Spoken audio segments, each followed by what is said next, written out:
Hello, this is CRP speaking to you live. How's it going, guys? This is Friday, November 5th, 2021. And we're doing this makeup weekly webinar because of my COVID illness, my bout of COVID last month during October, where I had to postpone 2 videos and 2 webinars. And so last week I did one of the videos and also one of the webinars where I talked about, I forgot what I talked about, real estate or no, it was something else. It doesn't matter.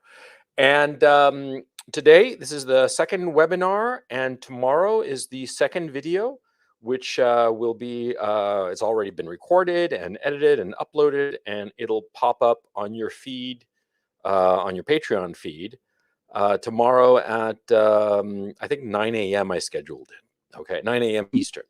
Okay, so we're all back on pace, which is the important thing, because like you guys know that for me, it's very important that we are, I very much appreciate you guys paying me, but I view it as a transaction, which I think is a healthy approach, because there are many relationships where you should never have a transactional relationship, like for instance, your spouse or your children or your friends.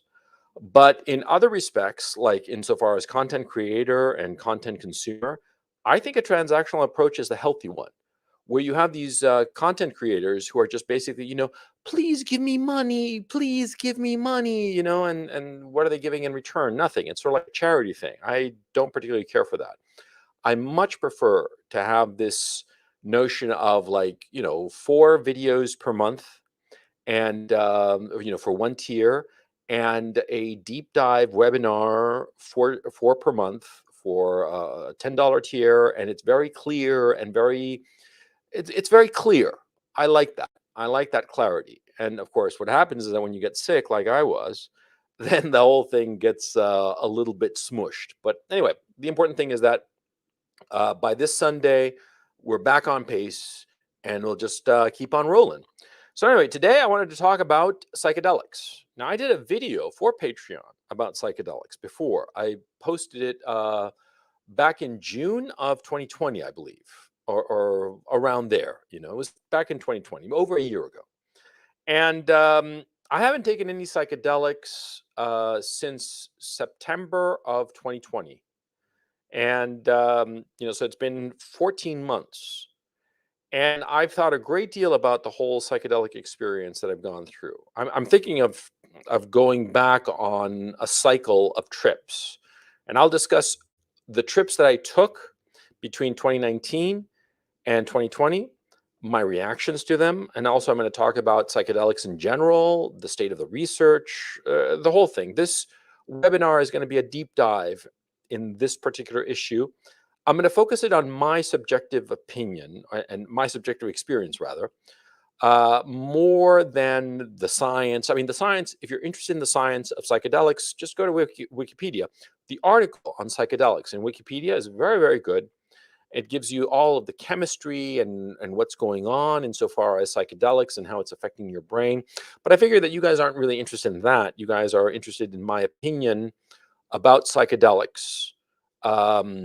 In a more like, well, in the role that I have set for myself insofar as my audience is concerned, which is, an older brother or like a dad telling you, what's what insofar as psychedelics are concerned. And the fact that I've had direct experience with this gives me some insight that I think, excuse me, I think a lot of other people will not have. Bottom line, psychedelics, I think, are extremely good.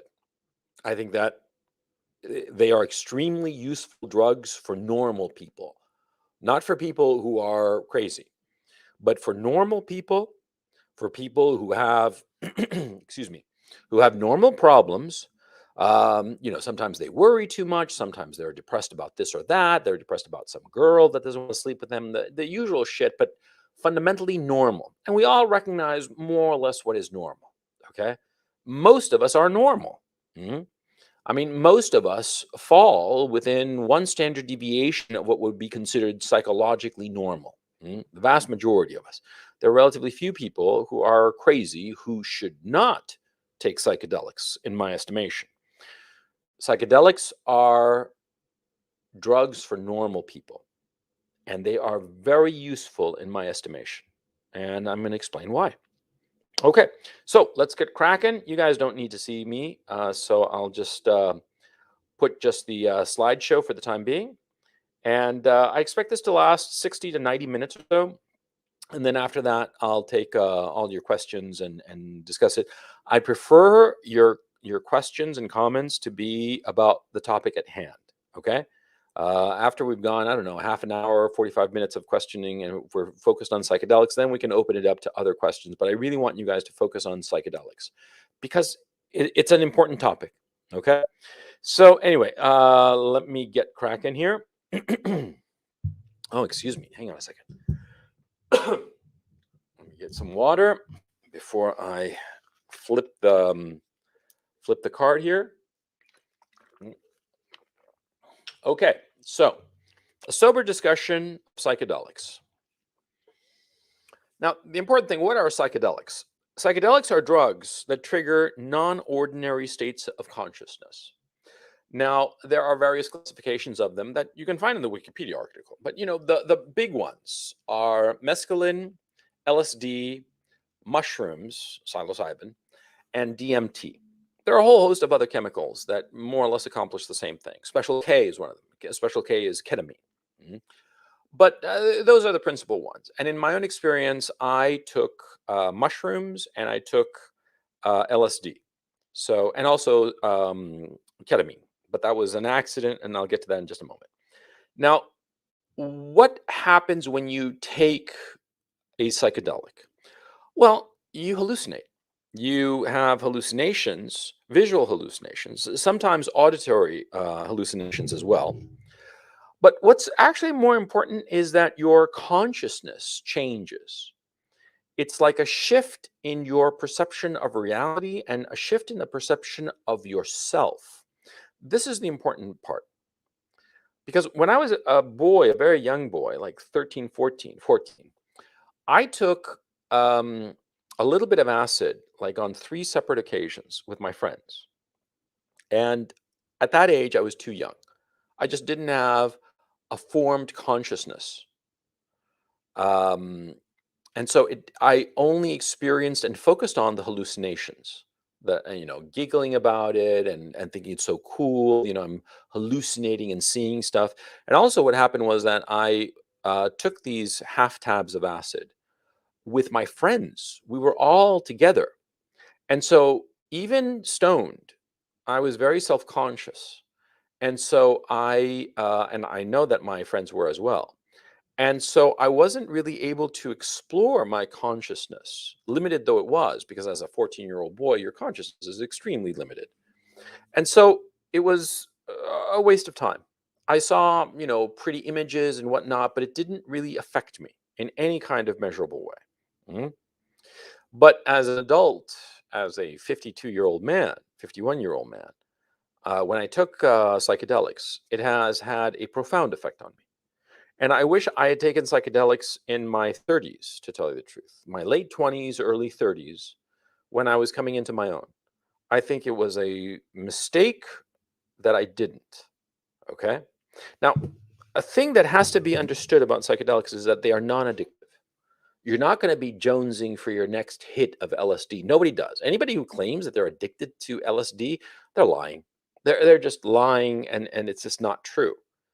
They might have other psychological problems, and they are using psychedelics as a crutch, which I'll discuss in just a moment. But they themselves are not physically addicted to psychedelics. It doesn't work that way. When you take heroin, I myself have never taken heroin. I have taken cocaine, but I was never addicted to it in any meaningful way. I've smoked marijuana, but again, I wasn't addicted to it in any meaningful way. I used to be a heavy smoker, like a pack a day, sometimes a pack and a half, even 2 packs a day, back in my teenage years between the ages of 15 and I don't know, maybe 20, 30. Oh yeah, around 30, 31. And that's when I picked up cigars. But what happened to me was that I gave up cigarettes and cigars for that matter, and it was just no effort whatsoever. I was just not, I don't have an addictive personality. Obsessive, yes, but not compulsive. And so I don't need cigarettes. Okay. And so, but I mean, that's my experience. But from what I understand of other people who have addictive personalities, who do smoke incessantly and can't seem to quit, who do get addicted to cocaine and heroin and so forth, psychedelics are not addictive in the same way. There is no physical dependence. You can take psychedelics and just leave them and never take them again, and you'll never have a craving for them. You'll want to take psychedelics again in order to experience the sensation. It's like it's like, you have a favorite movie, a favorite movie that you saw, I don't know, when you were a kid, and today you're at home and you're having dinner and you're a bit bored and you're like, hey, wouldn't it be great to watch Raiders of the Lost Ark again? I haven't seen it in years. That kind of vibe to it. Okay, you're never going to be physically addicted to any psychedelic. Okay, it's very important that you understand that. Now, why do psychedelics have such a bad reputation? Well, the thing is, see, psychedelics didn't have a bad reputation. They had a very good reputation during the 40s and the 50s. LSD was synthesized in 1938. The name of the doctor escapes me right now, but the chemist rather. But it was synthesized first in 1938, and in 1940s and 50s, it was used fairly successfully for treatment of psychiatric and psychological problems. A famous person who took LSD was Cary Grant. Mhm. Cary Grant, the famous actor, during the 1950s, he was seeing a psychiatrist, and he took, I do believe it was 13 separate trips on LSD, and he found that it helped him tremendously with various issues related to anxiety, just personal problems and whatnot. Um, oh, by the way, shit, I forgot. Hit me with a +1. I'm assuming that everybody can hear me properly because nobody's complaining, but just hit me with a +1 for the audio and to make sure that it's okay. Anyway, going back to Cary Grant, he had the typical insecurities of an actor. If you've ever dealt with an actor, a professional actor, not somebody who claims to be an actor, but somebody who's actually earned a living as an actor, you'll find that they're extremely anxious and they have all kinds of psychological hangups and whatnot. It's the reason that drove them to become actors, right? And of course, they don't want to be suffering these problems of anxiety, of depression, of feelings of worthlessness, feelings that they are imposters in their own lives and whatnot. And Cary Grant very famously took LSD on 13 separate occasions, and he reconciled himself to all of these issues. And in his own words, he was just much more relaxed and much more well adjusted. Okay. But psychedelics during the 1960s gained a very, very bad reputation for various reasons. Number one, there was the CIA, of all people, tried to use LSD and psychedelics in order to mentally control others in a very misguided and stupid program. And they invented the meme of people jumping out of hotel windows, and thinking that they can fly when they're on LSD. Mm. That was a meme. That was a complete lie. And a book that I would highly recommend, that in the previous video that I have on Patreon, that you can find very easily. It's called Psychedelics, and it's in the index. If you don't know where the index is, go to the pinned comment, the pinned post, the FAQ. Open the FAQ and just scroll down, and you'll see where I have a link to a full index of all the episodes. And so anyway, and once you get there, just hit Control F, and you'll find it lickety split. Okay, like I said, it's like around summer of 2020, something like that. Anyway, the point is, in that video, I discussed this book called "How to Change Your Mind" by Michael Pollan. Now, that book goes into a great deal of the issue of why psychedelics got such a bad reputation. Principally, it was because CIA used the drug thinking that they could use it to control people.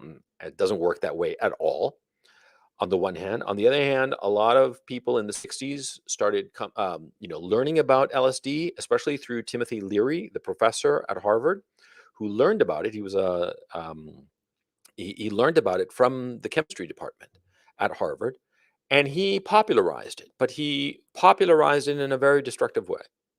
And what happened was that the hippie movement and the anti-war movement in the United States, the anti-Vietnam War movement, they embraced LSD. And all of the hippies across the Western democracies, they embraced LSD and psilocybin and psychedelics in general. And it became very, very fashionable, of course. You know, the brightly colored posters and tie-dyed T-shirts and all that crap. And so what happened was that the mainstream viewed psychedelics as something very dangerous, a dangerous drug that could cause all kinds of psychological harm to people. And they pointed to some people who had, complete psychotic breaks and who were heavy psychedelic users.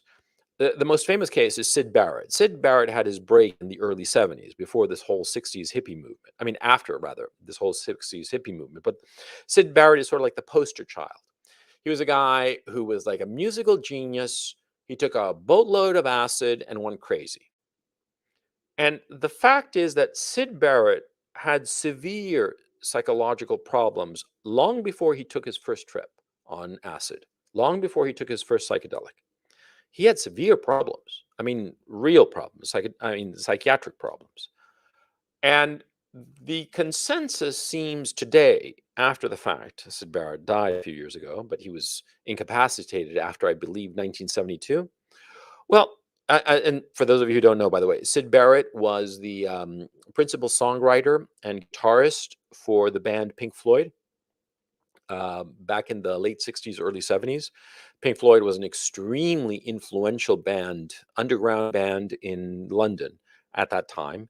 And Sid Barrett was the lead songwriter and lead guitar player and acknowledged as a musical genius, but a little bit nutty.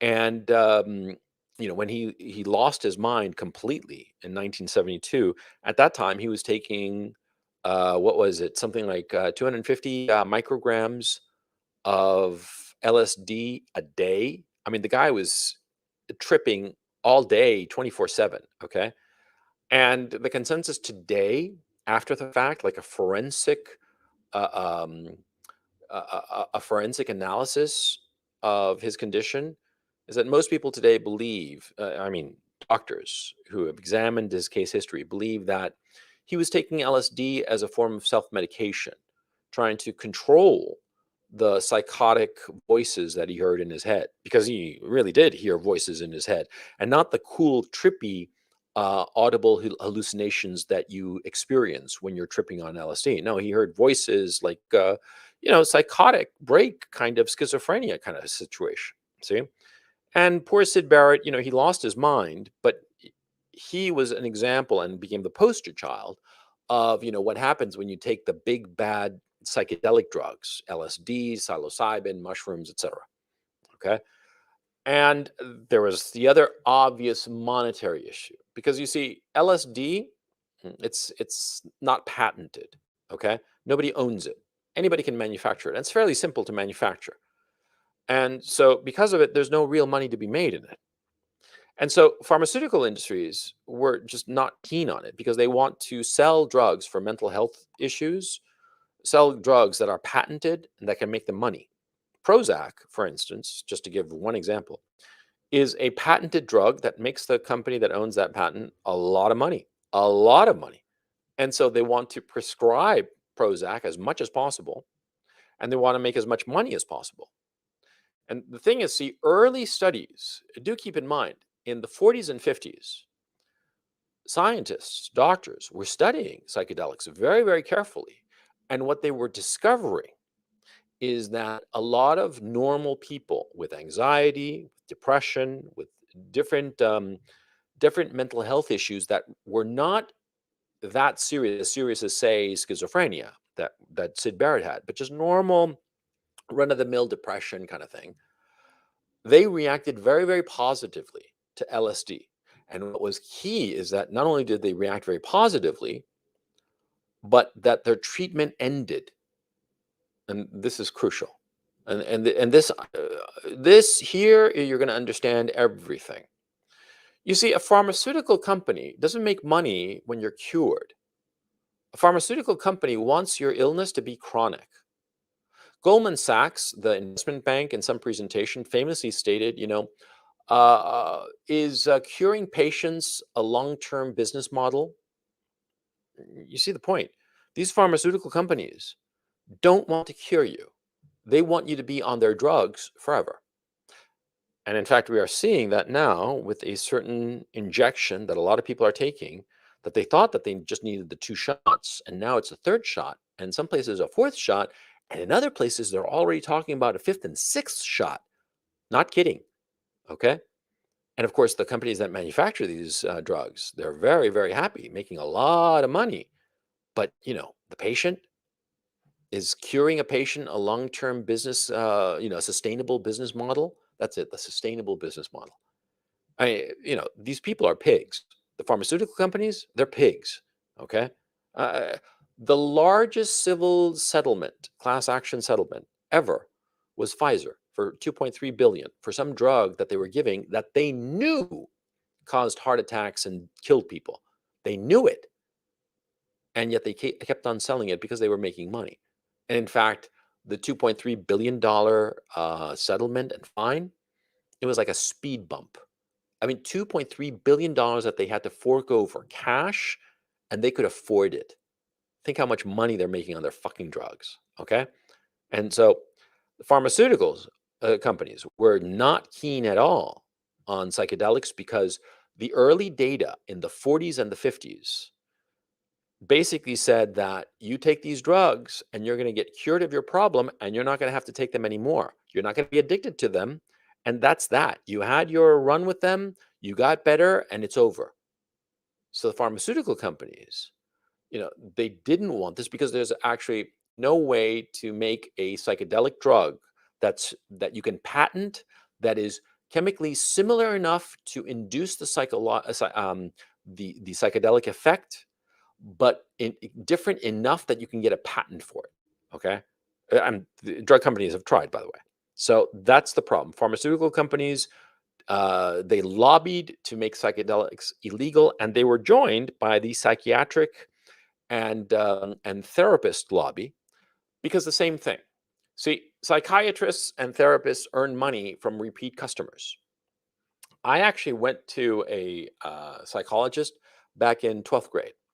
And the reason I went was because my parents found some pot, in March of 1985, when I was just about to start my 12th grade. I was in Chile at the time. That's why the school year started from March to December. And the amusing thing was that the drugs weren't mine, literally. You know how you always say, "Oh, those drugs aren't mine. I'm holding them for a friend." That was literally the case for me. I'd smoked dope for years, and they finally caught me. Very amusing circumstance. I'll tell you really quick. There was an earthquake. This is March 7th, 1985. I think it was March 7th, early March of 1985. You can look it up. There was a 7.5 earthquake on the Richter scale in Chile, followed almost immediately thereafter by a 7.7. And I was over at a girlfriend's house, a girl called Paulina Reich. And I was over at her house. She was gorgeous. She was this blonde, just cutie pie, and she was like 16 and I was like 17. Or she might have been 15, 16, something like that. I think 16. Anyway, she was gorgeous and just all kinds of hot. Anyway, the problem is that I'm over at her house when the earthquake hits. My parents don't know where I am. They freak out. They start looking through my shit and they find this pot that I was holding for a friend. Oh, they hit the roof, man. Anyway, um, they demand that I go and see a psychiatrist. A psychologist. And I go to see the psychologist, because my parents are like, we're not going to get you. They took away everything, the money and, blah, blah. Anyway, I go to see the psychologist. And, I'm just bullshitting. And I know that I'm bullshitting. He knows that I'm bullshitting. And when I'm like, oh, I think I should quit, therapy and shit like that. He's like, no, no, no, no, no. You got to keep on going. And I realized it's a scam. It's a scam. See, they don't want to cure you. They want a repeat customer because they get paid by the hour.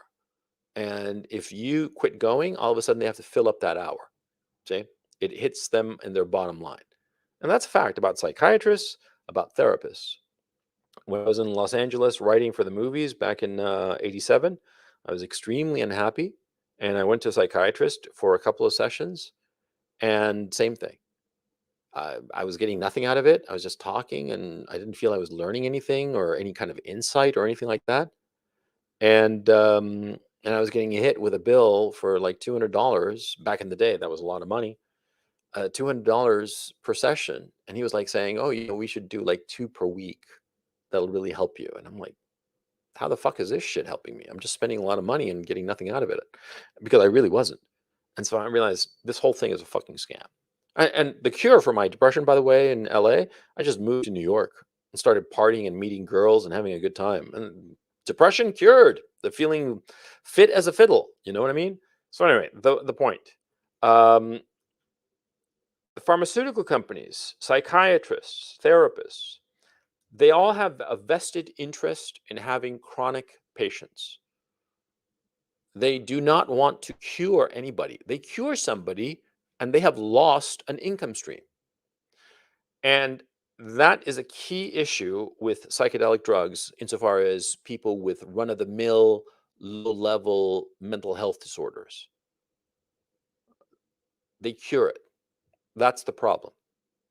And back in the 40s and the 50s, there was clear and compelling evidence that it cured addiction, addiction to drugs, and addiction to alcohol, that it helped people with depression, it helped people with anxiety, and what was most important of all, it was a limited run.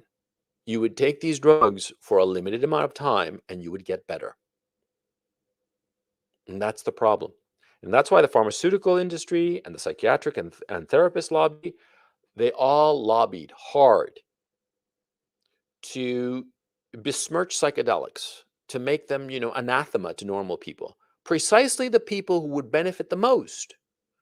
The only people who would take psychedelics would be people with serious mental health problems who couldn't seem to find any cure, and they would start taking psychedelics in as a way of self-medicating. And what would happen, of course, is that psychedelics actually um, not masked but matched the problems that they were having. They didn't cure them as they would cure somebody who is more like low level with anxiety or very mild depression or a slight addiction to something, some drug or something or else or other like that. So the only people who were taking it were crazy people. And these crazy people just made it even worse. Sid Barrett. Sid Barrett is the perfect example. And also people like Timothy Leary. Timothy Leary, in Michael Pollan's book, How to Change Your Mind. Well, Michael Pollan tries to smooth it out, but you read between the lines and you realize that Timothy Leary was a fucking egomaniac who did incredible damage to serious research into psychedelics. I mean, he really did. Nobody was able to research psychedelics for a good 25 years. It was only in the late 80s and into the early 90s that it became academically acceptable to start researching psychedelics again. He so fucked over the academic research into psychedelics that a whole generation of time, 25 years, was lost because of this asshole. Okay, Michael Pollan treats him very, very generously, but if you really look at what he did, it's just like, no, forget it. So anyway, the point. So here we are into the 70s. Psychedelics are evil, blah blah blah. And on top of that, they became passé because in the 60s everybody was hippies and dropping acid and all that shit. But into the 70s and then the 80s, psychedelics sort of like fell out of fashion. And also into the late 70s and early 80s, you started getting cocaine. In the 70s, you had a little bit of heroin, but in the 80s, you had cocaine, the party drug. And illegal drugs go through fashions. And what happened was that psychedelics were sort of like ignored during the 80s. And my suspicion is probably because of that, scientists were able to start looking at it again. Academics were able to start looking at it again without destroying their own careers. Because you got to keep in mind in academia, if you research the wrong topic, your career, your reputation can be ruined. You have to be very careful what topics you pick to study. And what happened was that it took all of the 70s for the furor over psychedelics to die down, and into the 80s before very gingerly people started looking at psychedelics, you know, in an academic sense. Mhm. But what happened is that after the 90s and into the 2000s, they started noticing a lot of help that could be provided by psychedelics. Today, it's very, very clear from studies, reputable academic studies, that psychedelics can help with PTSD and can help with addiction. Now, what's very interesting about PTSD, post traumatic stress disorder is something that it typically happens to people. What it is, think of the words post traumatic stress disorder. What happens is that somebody is involved in a traumatic event. You get hit by a car, you're in a war, doesn't matter what the event is. It could be abuse from your parents or something like that. And what happens is that somebody who has post traumatic stress, um, later on, after the traumatic event, they have inappropriate responses to stressful situations. They they get overexcited over a mild stress. They might have nightmares. They might have at night while they're sleeping, because of the stress that they experience, they might attack their partner when they're in a dream state because they're reliving the traumatic experience. This is post traumatic stress disorder. And it seems from what is going on, insofar as the studies are concerned, that what's going on is that when you take psychedelics in a controlled regime, like Cary Grant did back in the 50s, a controlled regime that is supervised by doctors, where the aim is to achieve a reconciliation of these traumatic memories. Psychedelics seem to be extremely useful. Now, I'm going to skip ahead a little bit because I'll tell you about my own experience with psychedelics. What I found interesting was that it helped me reconcile difficult memories that I had never been at peace with in my heart. Mhm. And the studies, the academic studies about psychedelics and post traumatic stress disorder seem to agree with this, that what psychedelics seem to do is they seem to take the emotional charge out of the traumatic event, to to to sort of like remove the emotional weight and charge of it. Let's have a hypothetical example. Suppose you grow up and your father beats the shit out of you randomly all the time. And it's a real terror living at home, right? I mean, that is a typical trauma that a lot of people have. Mm. And so you grow up and you have these horrible memories of your old man beating you up when you were a kid, when you were a little kid up to your teenage years and whatnot. And so later, you're driving your car and somebody cuts you off. You're in the freeway and somebody cuts you off, and your emotional reaction is disproportionate to the event. Yeah, the asshole ahead of you cut you off and you had to like hit the brakes and you're like, fucking asshole, I could have crashed into him, right? He crossed into my path, he cut me off, without paying attention to where I was, where my vehicle was. And because of the speed and momentum of my vehicle, easily I could have crashed into him and it would have been a big old mess. It was his irresponsibility. And that's the event, right? But instead of like just saying, hitting the brakes, preventing the accident, saying, what a fucking asshole, you have a complete meltdown. You have a complete meltdown and start raging at the guy. Start, I'm going to fucking find that fucker. I'm going to follow him. I'm going to follow him in my car. And when he stops his car at a red light or whatever, I'm going to get out of my car and I'm going to beat the fuck out of that fucker. Now, that, of course, is a disproportionate emotional response to somebody cutting you off on the freeway. Of course it is. But what's going on? Very obviously, see, your unreconciled emotion of your father beating the shit out of you when you were a little 6-year-old kid, right? That unreconciled emotion, see, festers and it finds expression. That rage finds expression in quotidian and trivial circumstances. Hey, come on, like somebody cuts you off on the freeway. It's trivial. It's annoying and, like I said, potentially dangerous, but it's trivial. In the scheme of things, it's nothing. But you having a complete meltdown, you chasing the guy in your car, you getting out of your car when he stops at a red light and banging on the door of the guy like you're gonna beat the shit out of him, that's crazy, right? Well, that's post-traumatic stress disorder. People who have suffered post-traumatic stress disorder act that way. Mhm. And what happens is that when they go on a regime with psychedelics, LSD or mushrooms, what happens is that it removes the emotional charge that was created by the trauma, be it in childhood, be it in a war, be it wherever.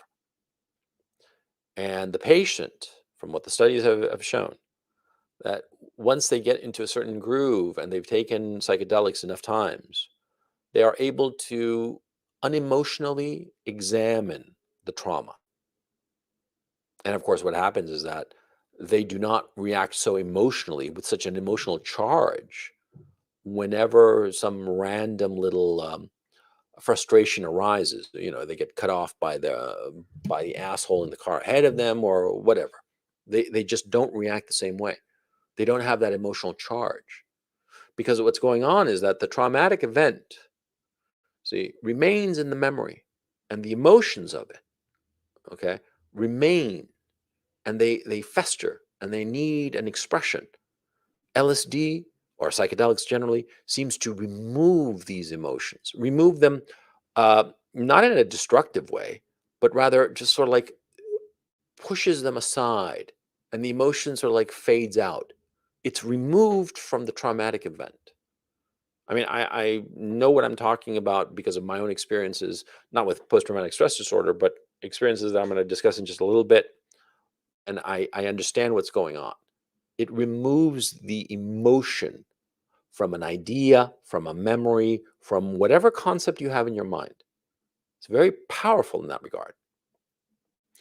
It's also extremely good with addiction. Now, I personally, like I said, I'm not addicted to anything. Okay, I just don't have that addictive personality. Never have. But a friend of mine in junior high, a kid called Michael, he was um, he was a drunk.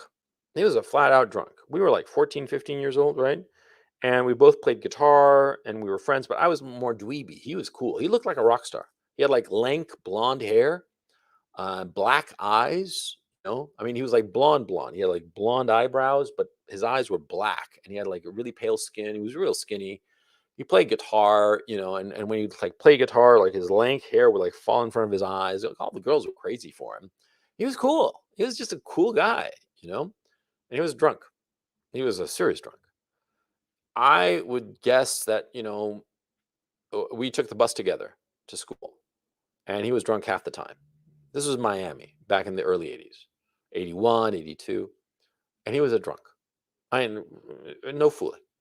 And he and I did maybe 2 trips together, right? And the weird thing that happened, okay? And like I said, he was drunk in the morning half the days of the week, okay? I remember him showing up and he's sort of like giggling. He's like, I'm kind of wasted. I remember it. I remember him wearing this t-shirt of Black Sabbath, the Mob Rules tour, and a flannel shirt over that, and he's drunk at 8 in the morning. Not kidding. I remember it clear as day. Anyway, after 2 trips, he stopped drinking. And it wasn't like a big to do. He just stopped drinking. He'd show up and he was sober in the school bus. He stopped bringing this little bottle of vodka that he would take to school every day because he did that. He just stopped taking it, you know? And one time I asked him, and he said the oddest thing to me that I'll never forget. He said, "Well, I kind of like forgot that I wanted to drink." That is fucking heavy shit. Okay. That's what psychedelics do. And do keep in mind, we took half a tab each. Why did we take a half a tab? Because we didn't have money to get a full tab. Okay. And I remember very clearly in the kitchen of one of these kids that I was hanging out with, and we got like 2 or 3 tabs, right? And we cut them up in half so they last longer. It was sad. 14-year-olds, they do shit like that. Anyway, the point, and this is a very important point. See, it seems very clear. I mean, from my own direct experience, that my direct eyewitness experience, that psychedelics help with addiction. Again, I insist, it helps with normal people, people who are normal. If you're nutty, if you're crazy, it's just going to exacerbate the problem, probably. It's certainly not going to cure you, because that's the key issue of psychedelics. It cures like the bumps, the psychological, psychiatric bumps that you have. If you have like a really serious problem, it's not going to help. Okay. Perhaps there are other psychedelics that do, that have yet to be discovered, or people haven't realized it yet. Maybe DMT. DMT is a very, very powerful psychedelic that I'll get into in just a bit. But I haven't taken it. I want to take it. But anyway, the point I'm trying to make here is that, see, you have to understand that psychedelics help you if you are normal. Okay. And what's also very key, and I'm going to get into right now with my own experiences with psychedelics, is that you do not discover some insight that you had never known before. There are a lot of people who say, "Oh yeah, man, I took psychedelics and I experienced like the glory of the universe or some shit like that." You're not going to learn anything new from psychedelics. Okay, it just rearranges what's already there. It's very important that you understand that. Nothing new is brought to you by psychedelics. It's just a chemical compound that fucks with your brain. Okay. In the Wikipedia article on psychedelic drugs, it'll explain exactly how, which receptors and all that shit. But basically, it fucks with your head. It like scrambles it a little bit. And then all the pieces, fall back and they fit in interesting ways. In interesting ways. And sometimes they fit a lot better than before. In fact, for normal people, most of the times, your brain pieces fit a lot better than before. So let me go into my own experience with psychedelics. Okay, so I started taking, I took mushrooms for the first time on early October of 2019. I'd been living in Amsterdam. During 2019, I went to Amsterdam several times because of business, because of a bond deal that I was involved in. And I went there like in May, I remember. Then in August, I was in May for like a couple of weeks, in August for a couple of weeks. And I had to travel between Amsterdam and Frankfurt and Stuttgart and London, just because I was meeting people and we were setting up this syndicate to deal with bonds, but it doesn't matter. The point is, I was there for a while, and I knew that Amsterdam was a drug capital of the world. All that, everybody knows that, right? Drugs are legal, blah blah. But I didn't really care because I was, at the time in 2019, I was 51 years old. I was completely uninterested in drugs. The last time I had done an illegal drug, as of 2019, was in 2009 or 2008, when I'd smoked a joint. My brother-in-law's younger brother, yeah, had, he was studying architecture and he was in Santiago, and he just called me out of the blue and say, "Hey, what you doing?"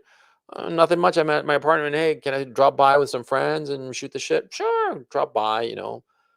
Bring some food. And he showed up and with like a couple of pizzas, and we started shooting the shit. And they said, "Mind if I smoke some weed?" I'm fine. It's my apartment. No problem. They broke out the weed, and I took a couple of drags on the joint, and I almost immediately wanted to just fall asleep. Jesus Christ, man, the weed was so much more powerful. When I was growing up, you really had to smoke like a quarter of a joint or half a joint to get high. But now, or 2008, just a single puff and you were sky high. Anyway, the thing is, see, after that, I just didn't do pot again. And before that, I hadn't done pot since like 2001. And I'm just not interested. Just not interested. I could afford it. I knew connections who could get me whatever drug I wanted, coke, pot, whatever, but just not interested. But in 2019, I just became interested in the notion that this shit was legal. And I read Paul's book. I read several books, by the way. Pollan, I keep going back to the Michael Pollan book because it's the one book that kind of like covers it all. Okay. I can point you to other books that I read. Some of them were like scientific papers and Google shit, Google Scholar, all that crap. But the Michael Pollan book, How to Change Your Mind, was actually the best book. And the funny thing is that, see, it turned out it was the first book I bought. And the only reason I bought it was because I was at the Waterstones in the Kalverstraat in Amsterdam, and I saw it there on the display, and I thought, oh, I started paging through it. It seemed interesting. I just tossed it into my pile, and I read it, and I thought, man, this shit is interesting. And he had his own experience with LSD and so forth, and so I started doing more research based starting from his book, and it was fortuitous that I got that book. That was my entry point, and it got me really curious. And so I went ahead and bought some uh, psychedelic truffles at a head shop, and they come in a little plastic box, you know, government certified. I mean, the shit is completely legal. It's legal and safe, and you don't have to worry about anything. So I bought it, and I took one box, which is 22 grams, right? Now, before I get into that, there are a few things that you should know about taking psychedelics. The first thing, and the reason that when I was young, I kind of like fucked it up. The first thing that I would recommend is you do it alone, completely alone. And a lot of people say that you need a trip sitter. A trip sitter is somebody who's sober, who's going to quote unquote guide you. I would highly recommend you do not go with a trip sitter, because a lot of these guys, they want you to come to certain conclusions. They want to quote unquote guide you, but really like force you in a direction that might not be organic to you. A lot of these trip sitters, they have an agenda. Okay, and it's weird and unpleasant to realize this, but talking to other people, they've told me, and there was one guy I mentioned, and he was like, "Oh, I can be your trip sitter," and he was like saying, "Oh, you can find this," and he kept on, talking about, I forget what it was even, but he kept on saying that, he wanted to help me, guide me to some transcendent bullshit, and I'm like, "Fuck that, man." And I'm like, "Oh, no, thanks." I mean, the whole issue of having somebody around while I'm something so intimate as getting stoned, no, no, no. It's a mistake. It's a mistake. Okay. So you want to do it by yourself. Huh? Now, what's very important is what's called the set and setting. Okay. Now, setting is the place where you take your psychedelics. Okay. And what you want it to be is a place that's very comfortable and that no one will interrupt you for 12 hours or 24 hours, that no one will show up unexpectedly in any kind of way, that it is completely predictable in that regard. Okay. A place that is comfortable for you, that you feel very safe and secure, your own bedroom, your own apartment. Yeah. But make sure that the phones are off, that nobody's going to show up with some package or something like that. You do not want to be dealing with other people when you're stoned. When you're tripping out, no, you don't want to have to deal with other people at all. And I'll tell you why in just a second. Okay. You want to make sure of that. Okay. The setting is the place. Now, the set is, you have to map out beforehand uh, the drugs that you're going to take, the amount you're going to take, and make sure you stick to it, or create the conditions such that you cannot take anymore. And you also have to be in the right mood, the right frame of mind, and with the right objectives. Now, what are the right objectives? See, the right objectives are unique to each person, but you have to be thinking to yourself, what do I want to experience here? Now, if you've never tripped before, the smart thing is to have a reduced dose, and which is what I did. Because as I'll show you in the next slide, I'll show you my individual trips and my dosages. I started out with 22 grams on my first trip, which is just a single box of psychedelic truffles. And that's a relatively low dose. You want to start with a low dose, be it mushrooms, be it LSD, whatever it is. You want to start on a low dose so that you get a sense of like, oh, this is what tripping out is like. Because the first time you do it, you're not really going to know.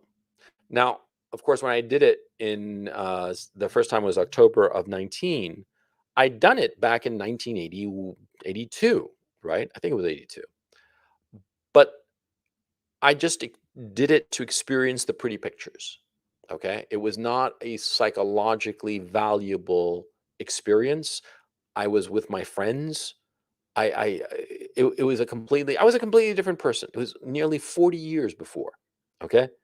And so I decided to just assume, I'm starting fresh here because I really didn't know what I was going to get into. And so I took the first box, okay? And the first time my set, that is my frame of mind, was the notion that I'm just going to see what happens and just let whatever comes my way come my way. And I'm not going to freak out. I'm going to be calm and relaxed and just let it come, okay? So that paradoxically was a very, very healthy approach to a first trip. A very low dose that will give me a sense of what it is to be tripping in a very, very comfortable environment. I was in my own apartment, my own house rather, in Amsterdam. Nobody was going to interrupt me, you know, and I just felt very comfortable. There was water, there was everything. I mean, I didn't lack for anything. I was perfectly safe and cozy and just feeling great. So yeah, and my sense was, my deliberate sense was, I'm just going to keep an open mind and let whatever comes my way come my way. Okay. Also, the thing was, see, I was taking truffles, that is mushrooms, and back in '82, I'd taken this tab of acid, and so I didn't really know the difference. Bottom line, there's no real difference insofar as the psychedelic effect on you. It's pretty much the same thing. Okay. And I later took ketamine, and also the same thing. Ketamine is a lot more powerful and has other effects, and I'll get to that when I get to that particular trip. But bottom line, all psychedelics have essentially the same effect on you in terms of hallucinations and in terms of changing your consciousness. Mhm. Because it doesn't open your consciousness. No, no, it doesn't open your consciousness. It just rearranges it in a way that you understand things better. Okay. Now, so set and setting is essential. Like I said, setting is a comfortable place where you won't be interrupted for at least 12 hours. And a good set is your mental attitude towards your trip. Your first trip, you want to just keep an open mind and figure out, like, what the fuck is going to happen. Once you've experienced your first trip and you get a sense of, like, oh, this is what happens more or less, then you can start focusing on things that you want to explore in your consciousness. And I'll get to that more in a moment when I get to my own experiences. But that's the part that gets really interesting and really valuable. Because in your first trip, if you've never done psychedelics or done it in a very irresponsible and foolish way, as I did, where I just cared about the visuals and I didn't care about how it would change my consciousness and didn't even notice it. Okay. Well, what happens is that, see, you're not going to know what to expect, right? Because you've never experienced this before. It's so far out of your wheelhouse. So you have to just keep an open mind. And what happens is that on your first trip, your mind will sort of like rummage around in like the attic and find interesting things that you hadn't thought about in years. Now, this is actually a very important part, and this is the reason I think that a trip sitter, that is somebody who, like, quote unquote, guides you and talks to you and whatever and checks up on you periodically, I think it's a mistake because it interrupts that very, very valuable process whereby on the first trip, or the first trip after a long, long time, you sort of like rummage around in the attic of your mind and you come across memories, emotions, things that have happened to you that you had forgotten all about, things that had gone on decades before that you were just, oh man, I completely forgot about this shit. Okay. And what's interesting is, in my experience, you rummage around in the attic of your mind and you stumble across things. You stumble across a lot of different things, of course, but you tend to focus on things that paradoxically will have a very, very strong connection to the daily problems, mental problems, psychological problems that you are having right now. Let me explain this a different way. Suppose right now you are very anxious about, I don't know, the work and this and that, your relationship with your woman, blah blah, the typical shit, right? And you're worried about it. It's on your mind, and you're constantly thinking about it. You take your first trip, be it with mushrooms or LSD or whatever, and you're first of all, you dose yourself, and it's going to be a good 45 minutes to an hour before you get stoned.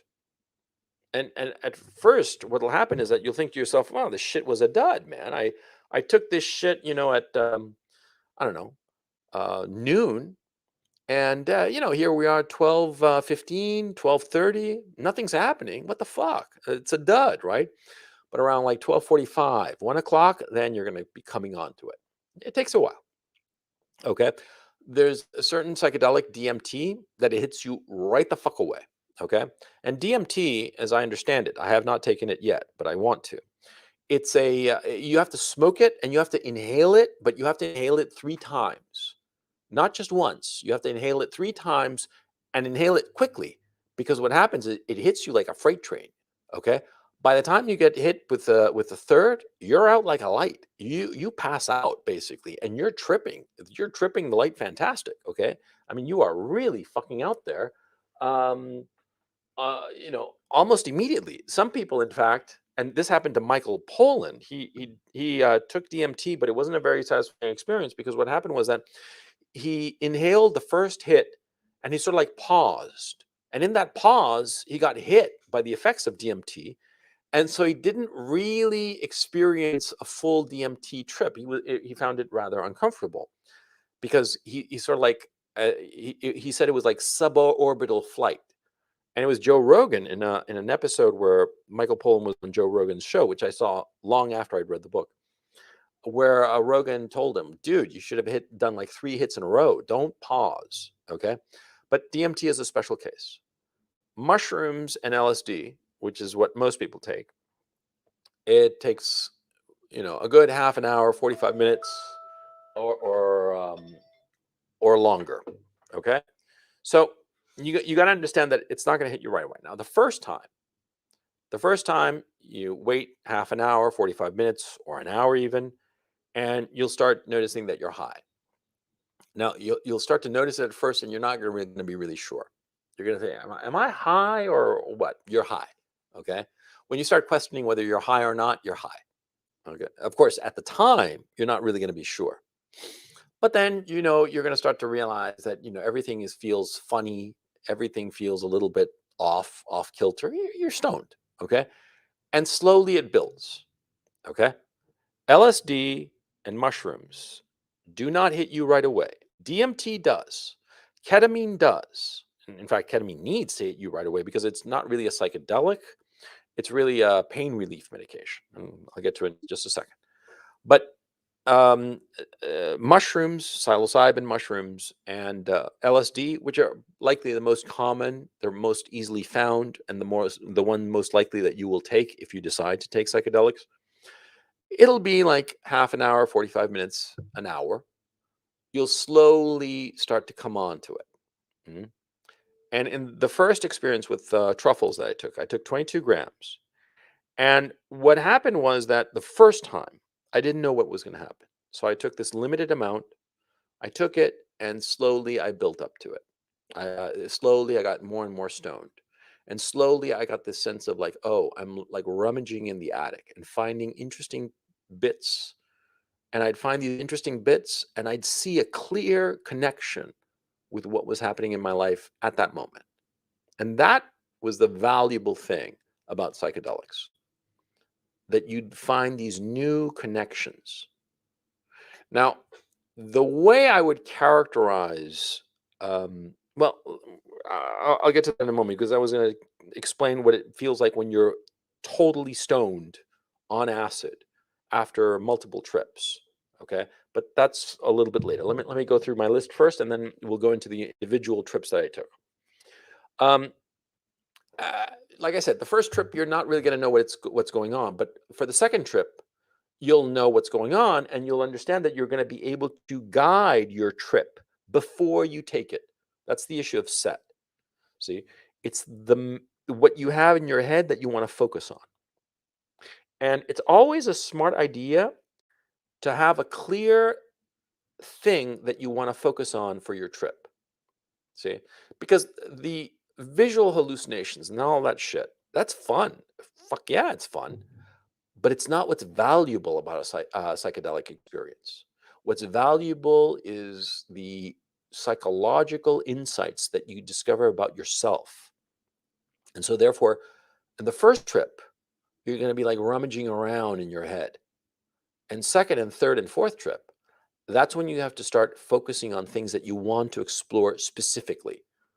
And these issues are unique to you. They're what make you you. The memories, the traumas, the great hurts, and the great joys that you have experienced. Well, after the first trip, you'll be able to figure to yourself, oh, I want to focus on this issue. I want to understand why my relationship with my parents, for instance, this is hypothetical, why my relationship with my parents is just not the best. And you want to focus on that.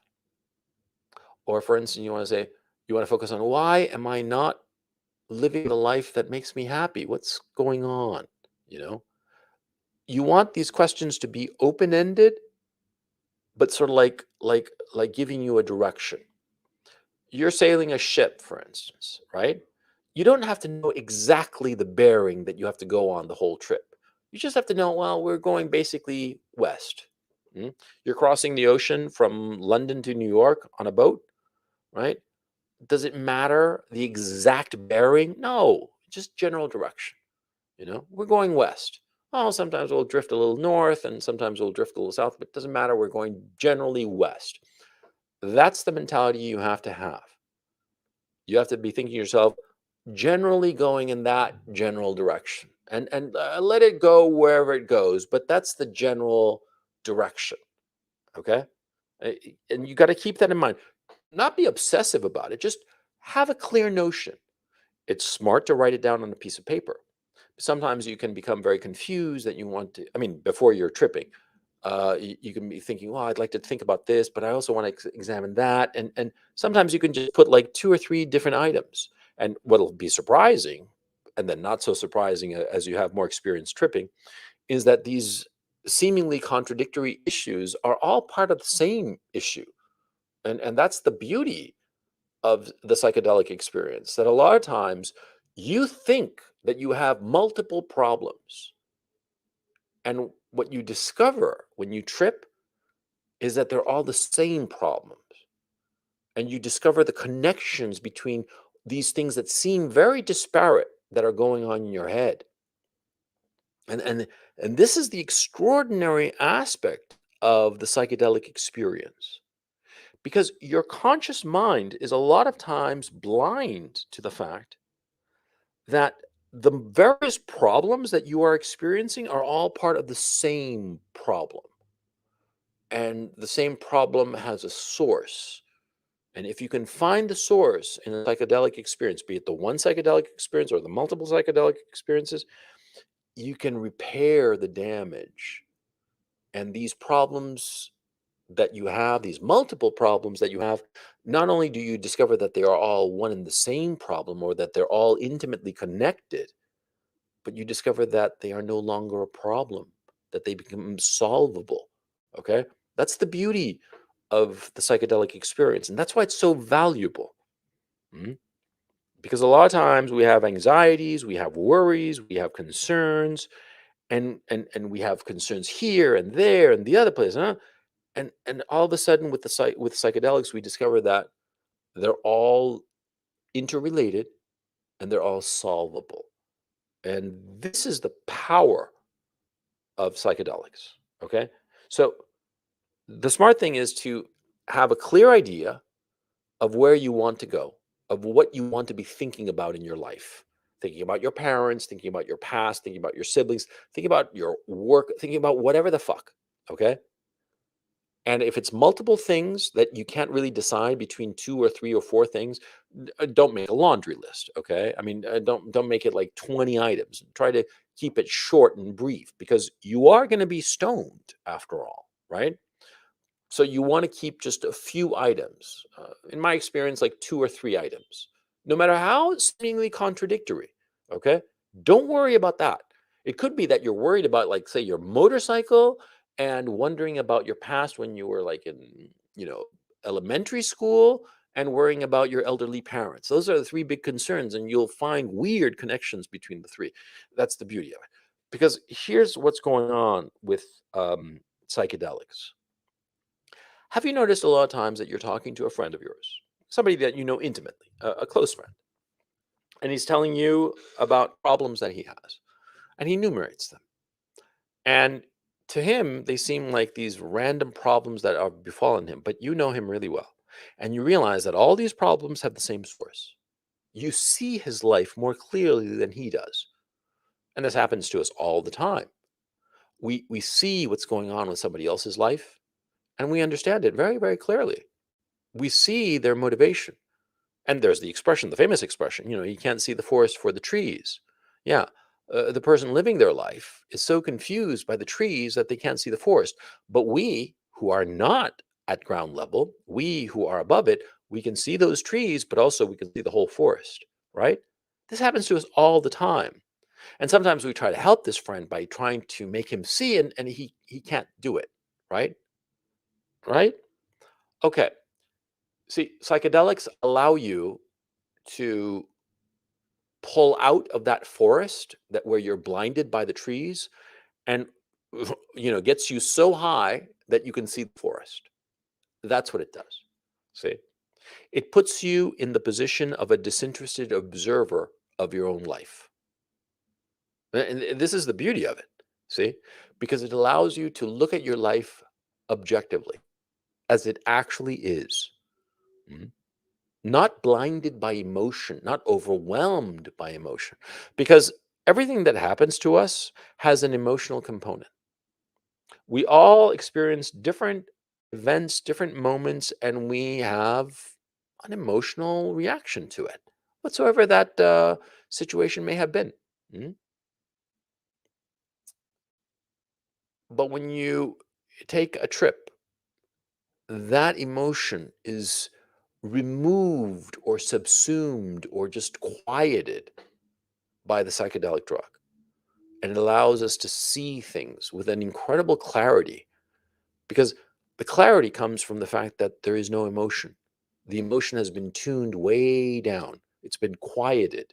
Mhm. And it's not that you become like a Vulcan, like Mr. Spock who has no emotion. No, no, no, no, no.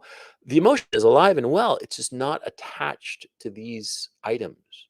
It's like emotion. The emotions that you feel become detached from the items that you are considering. The emotional component is split off from the event. Because, of course, when you talk to a friend about his problems and you see the forest, whereas he only sees trees, right? What's really going on is that, see, you don't have the emotional impact of the various events that have happened to him that have led him to this position of being so confused by his life. You don't have that emotional impact because you didn't live it. He told you what happened, but you didn't live it. And so there's no emotion for you. There's just facts. It's just a story. And so you look at it dispassionately. But he can't because he lived those experiences. And like I said before, every experience, no matter how trivial, leaves an emotional component in its wake. And you could be just buying a cup of coffee, and there's that sense of like, yummy coffee. And you have that little emotional jolt.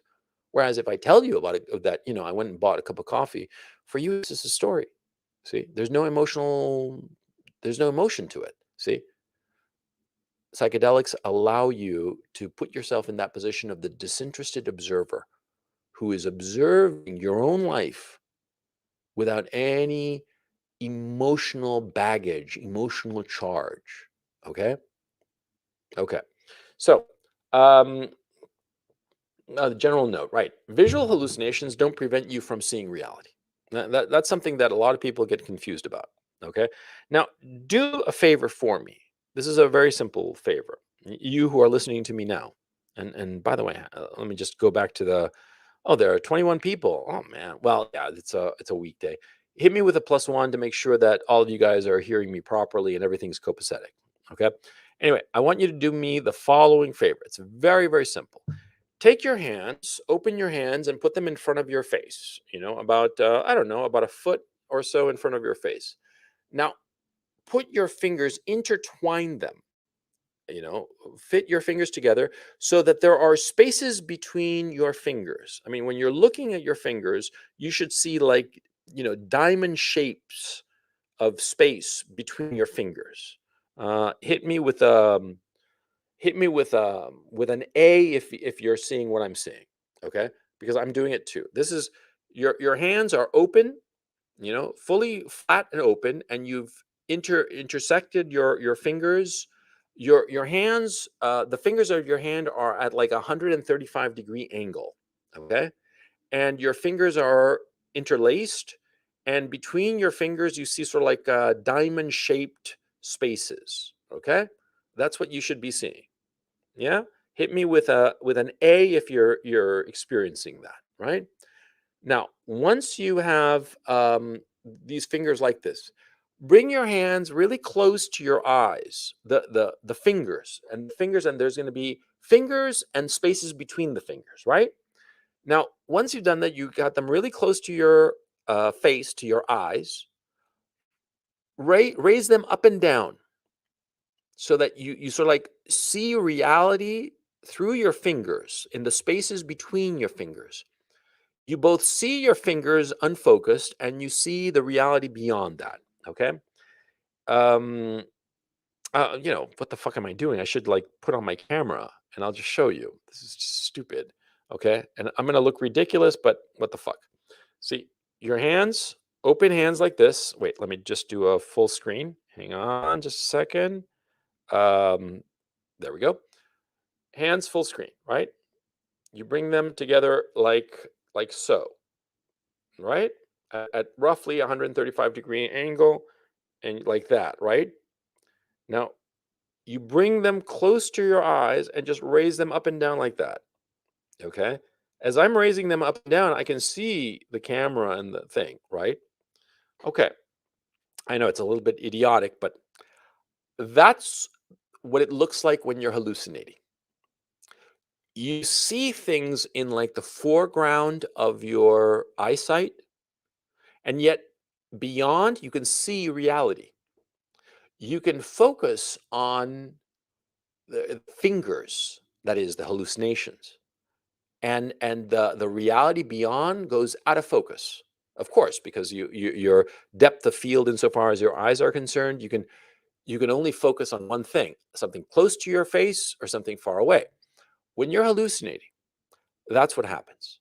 It's like you have this gentle motion of objects in front of your face that you can focus on them and focus on them very easily. And reality sort of like gets out of focus and you lose sight of reality. It's still there. You're aware of it. You're aware of everything that's going on. Insofar as reality is concerned, it's just out of focus. It's just, you're not paying attention. It's like when you take a camera, right? And you have a person, like a girlfriend, say, more or less in front of you, and in the background, maybe 50 yards away, there are like some pretty trees. And so you focus on your girlfriend, and what happens to the pretty trees in the background? They go out of focus. And same if you turn the focus ring on your camera and focus on those distant trees, your girlfriend, who's on the foreground, she goes out of focus. The same thing happens when you hallucinate.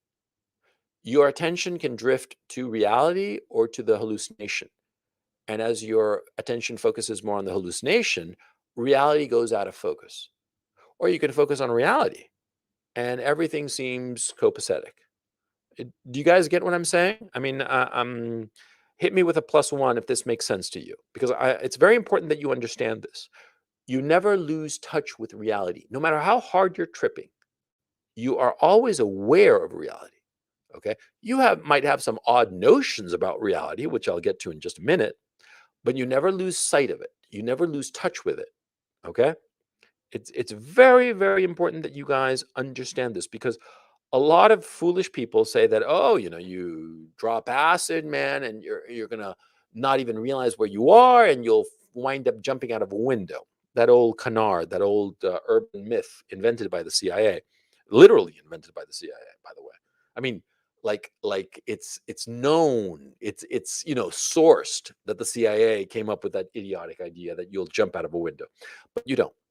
I mean, like, I tripped really hard, and as I'll explain in just a moment, I'll tell you the dose I took. I tripped really, really fucking hard. And no matter how hard I was tripping, I was always aware of the reality around me. Okay. It was radically distorted sometimes with the hallucinations, but I was aware of it. Okay. Okay. So understand that. Um, ah, and the key issue, and something that's really valuable about the psychedelic experience, is that, see, trips are not independent episodes. Mm. They're like a TV series. They build on previous episodes. You take one trip, okay? Fine. Then the second trip you take, it's sort of like a layer that's built on top of it, and you learn more. You learn more about yourself, and you understand events that happened in the previous trip better. It just adds. It's not discrete episodes. It's not like movies. You go to a movie, you go and see, I don't know, Pirates of the Caribbean, and then you go and see Star Wars, and then you go and see, 2001: A Space Odyssey. They're separate movies, totally different, unrelated to one another. In the case of tripping, no, it's episodes, the episodes of a series. And you're the protagonist, and you're the director, and you're the everything. Okay. And you add layers of complexity, layers of insight, layers of insight. That's the correct frame. Because the thing is, see, the more trips you take, the simpler things become. And this is a remarkable feature of psychedelics. See, the more trips you take, the more clarity you get, the more relaxed you are, the more you understand. That's bottom line. It's incredible. And like I said before, I really wish I'd taken psychedelics back when I was like 30. I really wish I had, because it would have saved me a ton of heartache, because it's so bizarre. I haven't taken any psychedelics in over a year. Okay. And I had 5 psychedelic experiences in the space of just shy of a year. And these 5 psychedelic experiences have had a profound impact on me today, where I see things with a clarity that I did not possess before. And yeah, so anyway, let's get into my specific trips. Here they are. I took a first trip on October 1st, 2019, then another in December 19th of 2019. Then in May, I forgot the date, because what happened was that I posted on Instagram, and Instagram, they didn't like the fact that I was posting about taking drugs, and they removed the post, and I can't find out when it was. And the fourth trip was on September 2nd of 2020. And the fifth trip, which was inadvertent, was on September 10th, just 8 days later, when I broke my ankle. I was given ketamine. Ketamine is a very, very powerful, probably the most powerful pain relief medication you can take, but it's also psychedelic, a very powerful psychedelic. And I'll get to it in just a moment. Now, my dose was, for the first trip, I took 1 box of truffles, which was 22 grams. And the second trip, I took 2 boxes. For the third, I took 1 tab of acid, which was 75 micrograms of LSD. And the fourth trip, it was 2 tabs of acid, which is 150 micrograms approximately. Okay. Um, now, uh, uh, uh, by the way, a tab, to those of you who don't know, it's a little piece of paper. Okay. that has like pretty designs on it. Okay. Typically, the underground manufacturers of LSD will do is that they will, take a sheet of paper. It can be, a typical, you know, uh, A4 size. Okay, like basically, like say 6 inches by 4 inches. Okay, it'll be like this fairly heavyweight paper, and they'll sink the paper in LSD. It's a liquid. LSD is a liquid. They'll put the paper in LSD and dry it. Now, the paper, they'll have printed a design on the paper, and the paper will be um, pre-perforated in order to break off into little bits of paper. These little bits of paper are approximately half an inch long and maybe a third or a quarter of an inch wide. Mhm. Half an inch is roughly a centimeter, and so you get the picture. So these sheets, these small sheets with all these little perforations that make these smaller little tabs, that's a tab. A tab is one of these little bits of paper that has been soaked in LSD. And now the reason it's printed is very simple and very obvious. See, when you take a tab, you suck on it.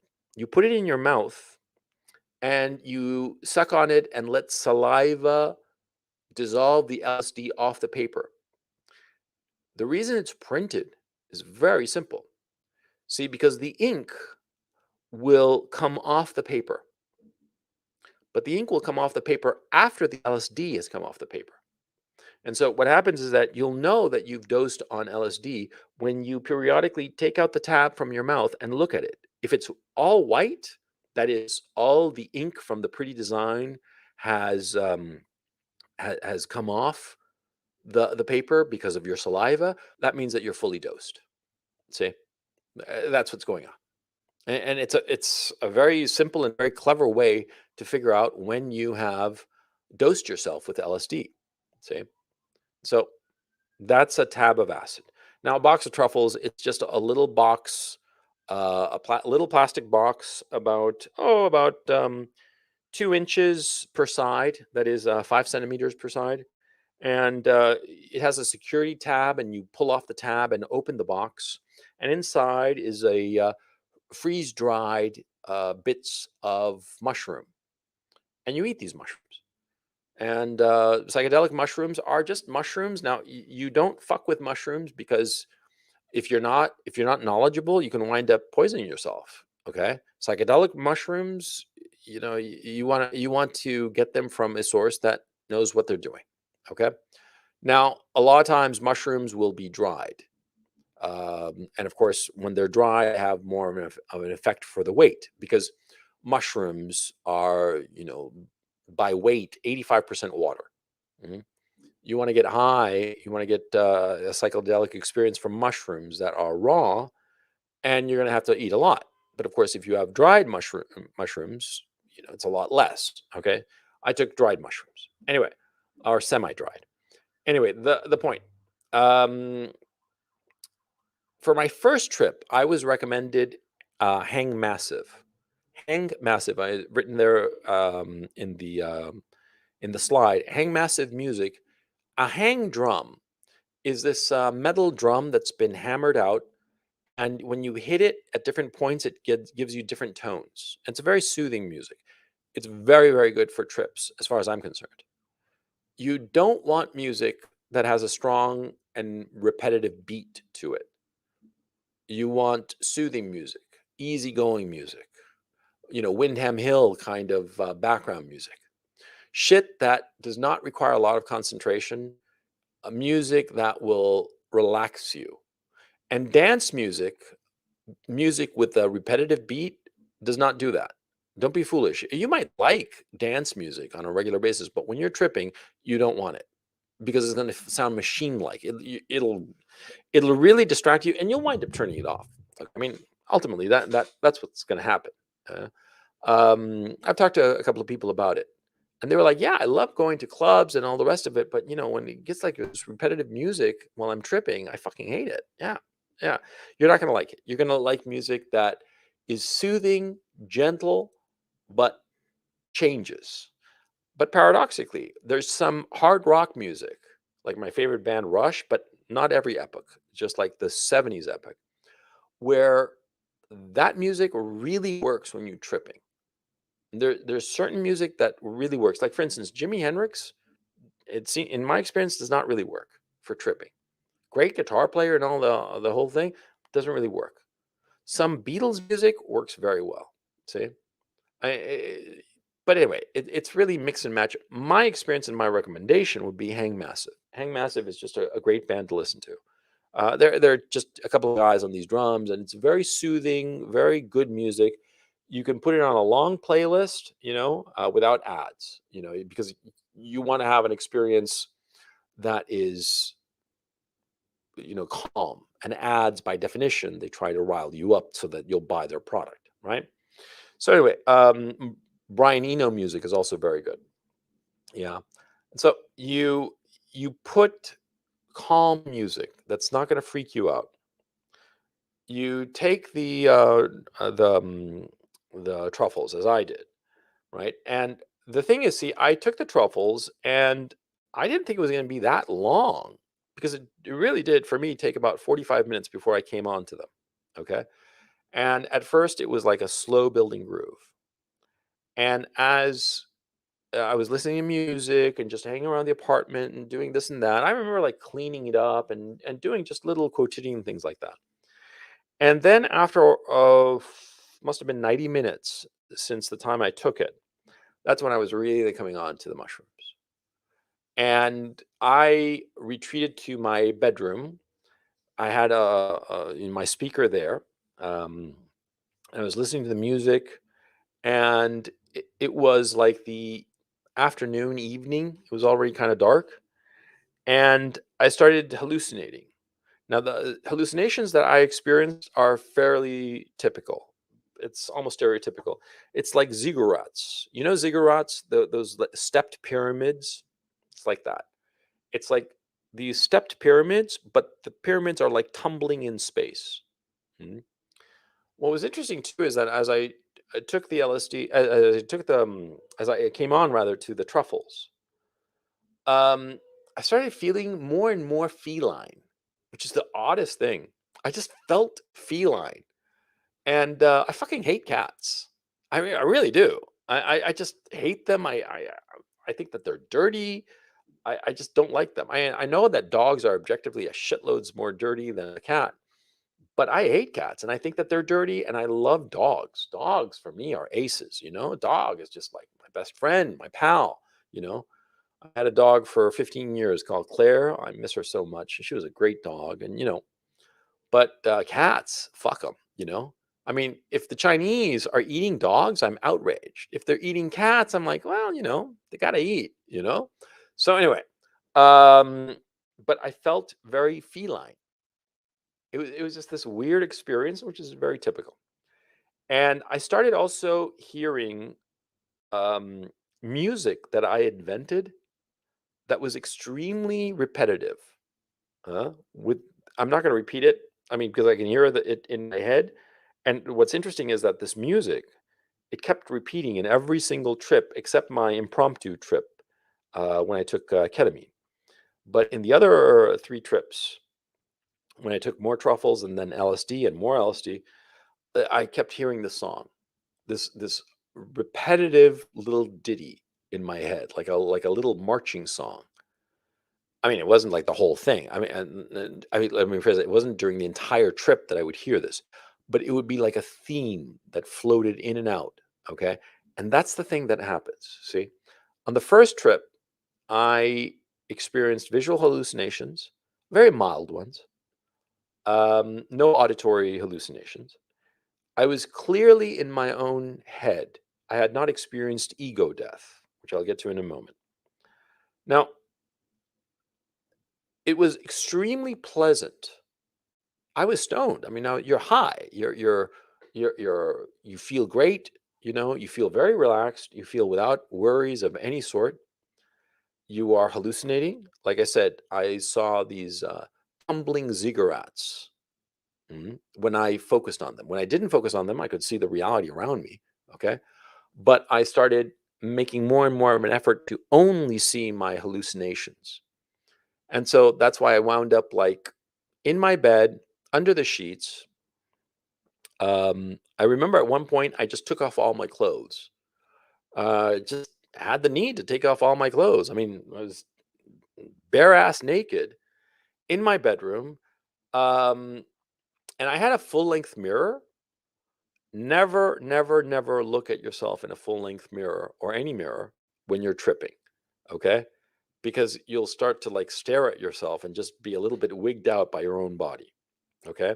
The smart thing is to sort of like ignore it, which I was lucky enough to do that. And after that first trip, I made sure to either cover up the mirrors or consciously know that I didn't want to look at the mirrors. Okay.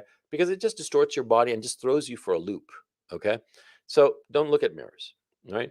So anyway, I wound up for at least a couple of hours, like under the blankets, under the sheets in bed, hallucinating, um, and like listening to Hang Massive that I had on a loop. So it just kept on looping and looping. And it's very calm music. And just experiencing the visual hallucinations. But what was interesting was that sometimes, a lot of times, think about different things about my life. They just naturally pop up, and I'd focus on them. And I knew I was stoned, and I knew that some of the things I was focusing on were really trivial, but I would like focus on them in that way that you're stoned, that you think it's the most important thing in the world. And I'd focus on these bits of trivia of my life from different epochs and different degrees of importance. And they all seemed like they fit somehow. I just didn't quite know how, but I wasn't stressed about the fact that I didn't know how. Mhm. And as I'm stoned, I notice that I can't get any kind of an erection. I mean, sexually, it's like zero. You're you know y- the idea of masturbating while you're high on a psychedelic, forget it. You're just not gonna get a boner. You can fuck when you're on cocaine, no problem.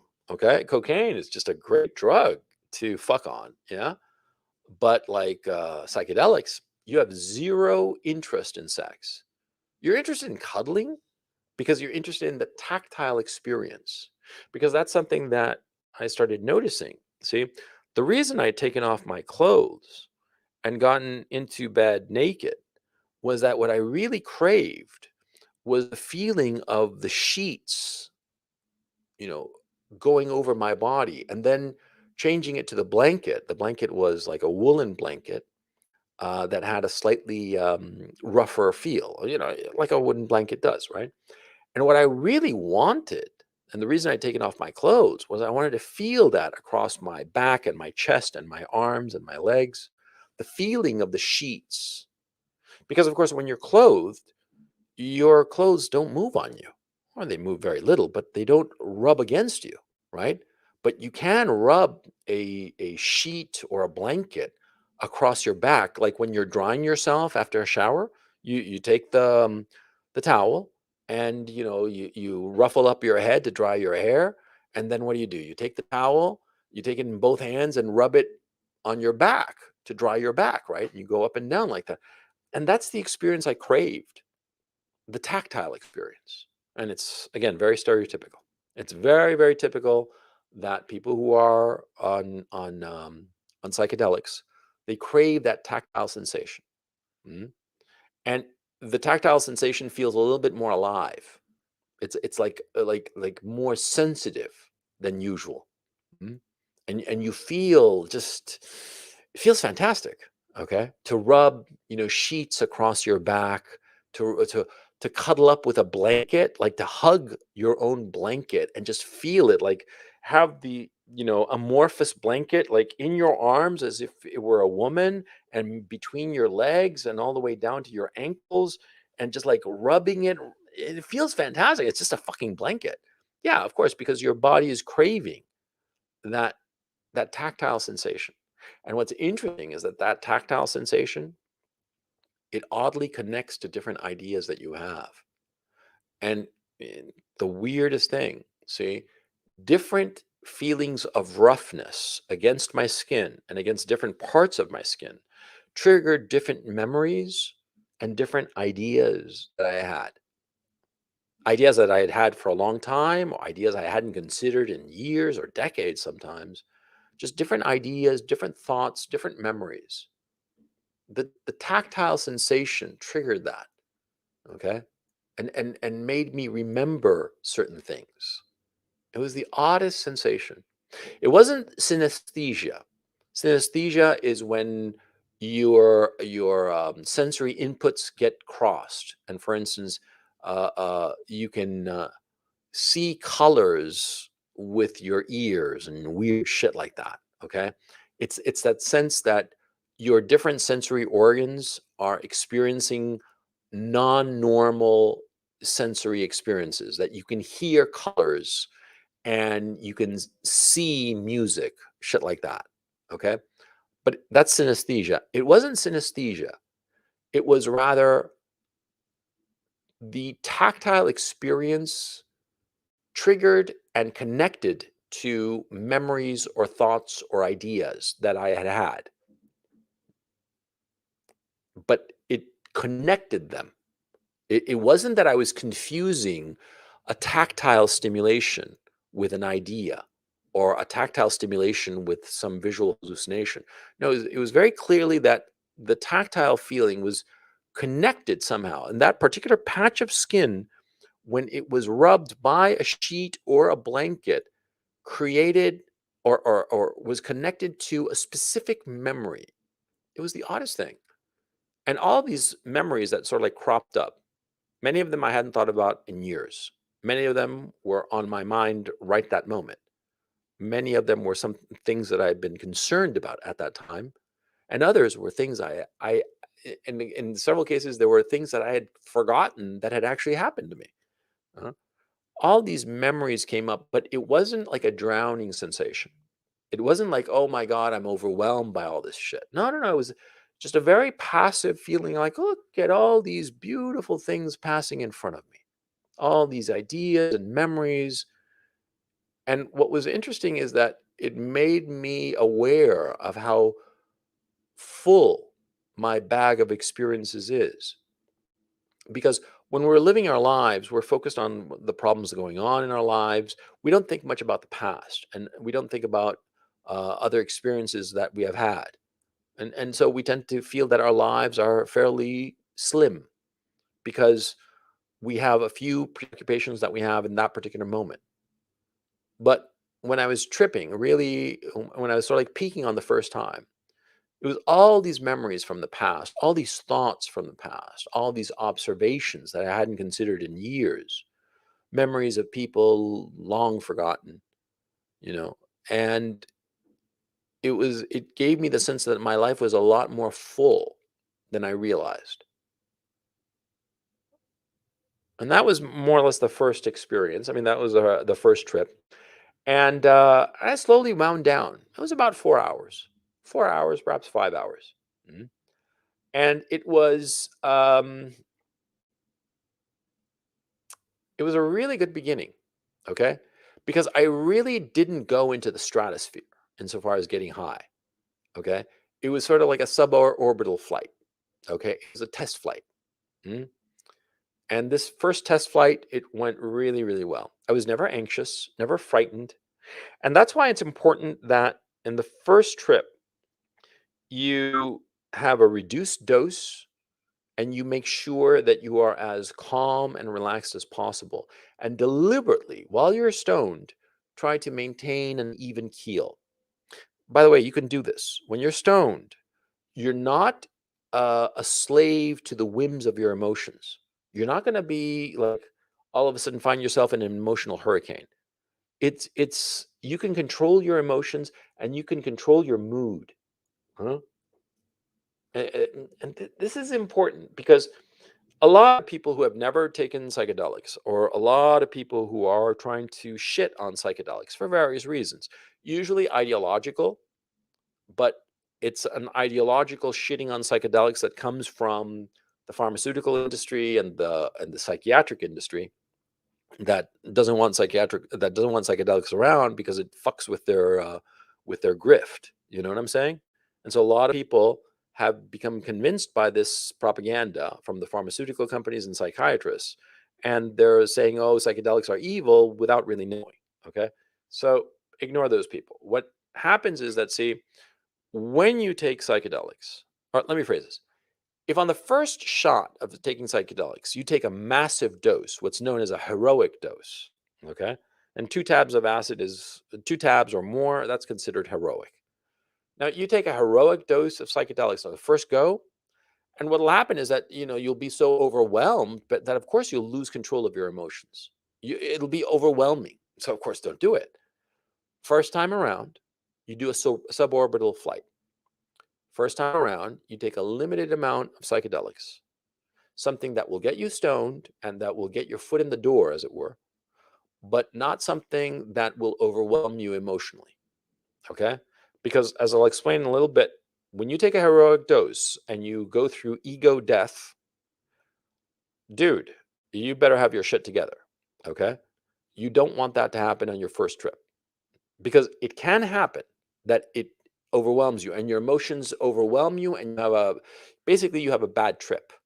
Because that's what a bad trip is, that you become overwhelmed by your emotions and they circle the drain in a negative direction. And you wind up having very, very negative emotions and you don't know how to control them. That's a bad trip. See? And you have to be careful not to suffer a bad trip. And the way you do it is gradual.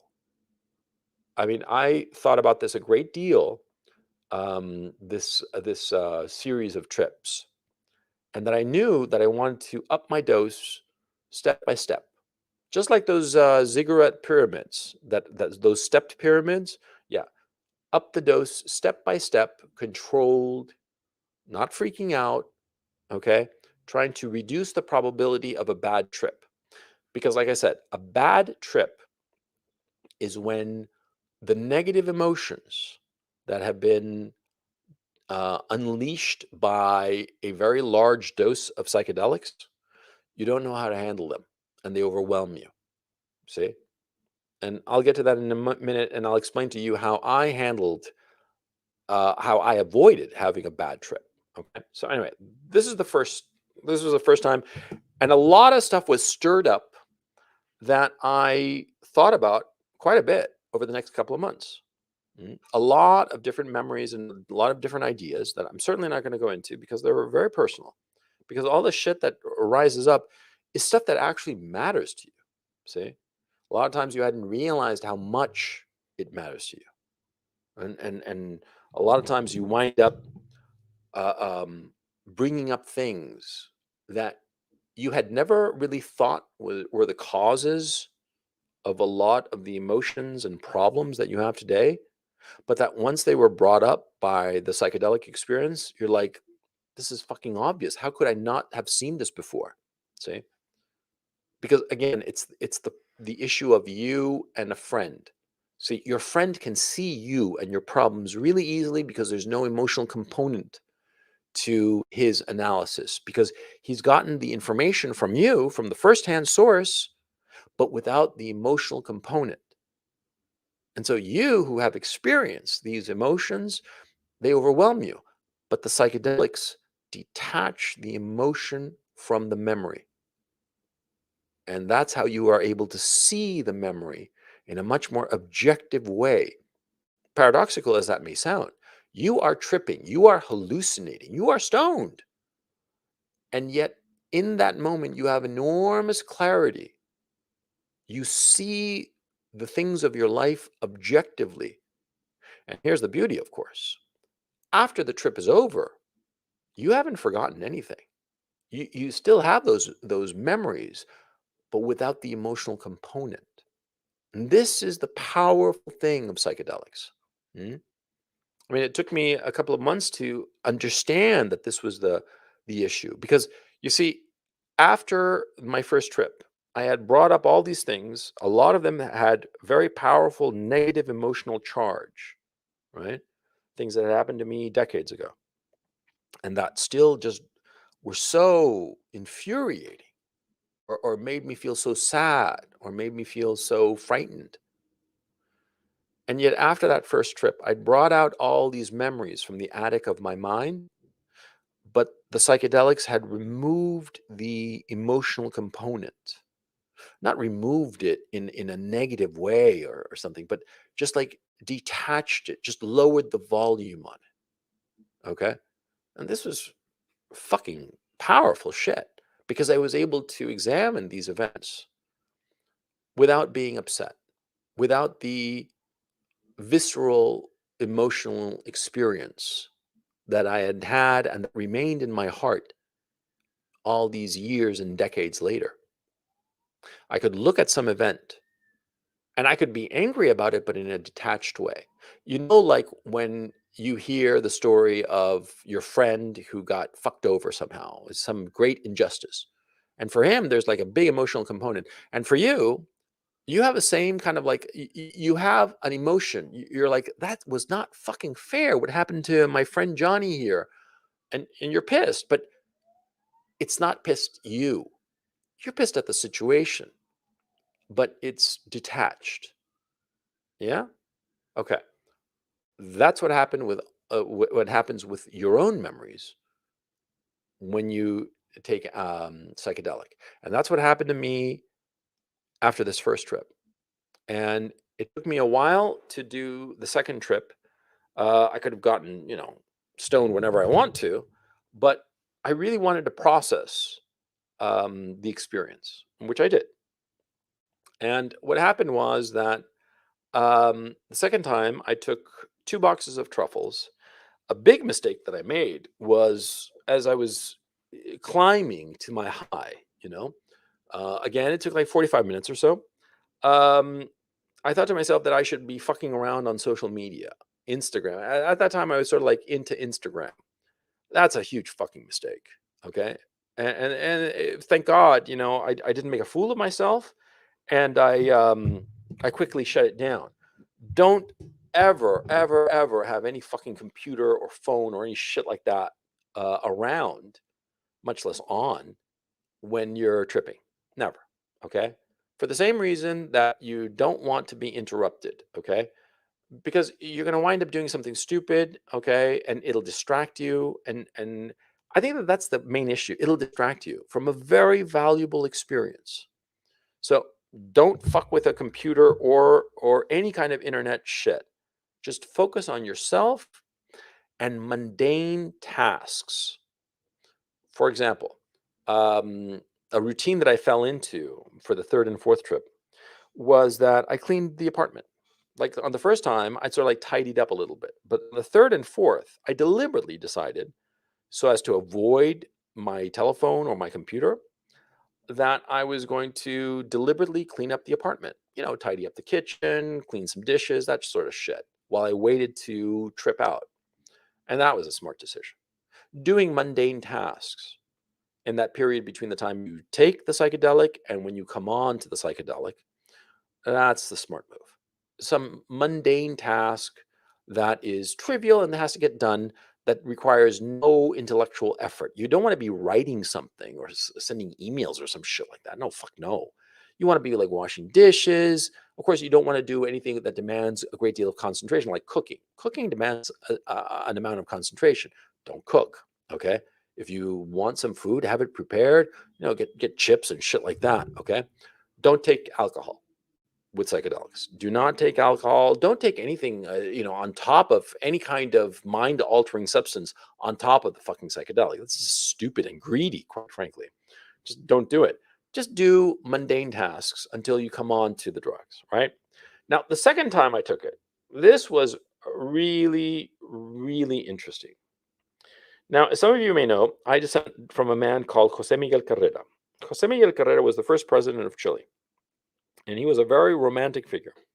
He was born in, I believe, 1780, 1784, I believe, and died in 1821. He fought on the Spanish side against Napoleon in the Napoleonic Wars.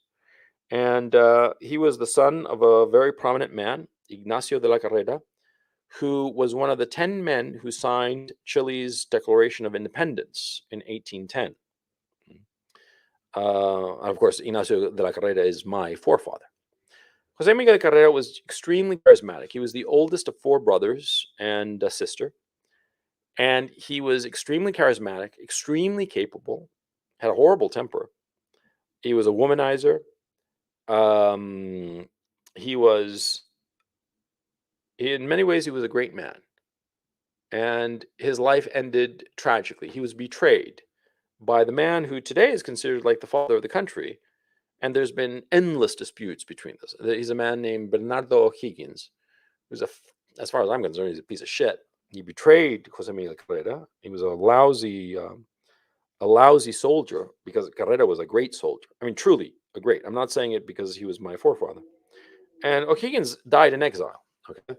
Anyway, Jose Miguel Carrera died in exile as well. He was betrayed and executed in Argentina at the age of 36. He died, like I said, in 1821.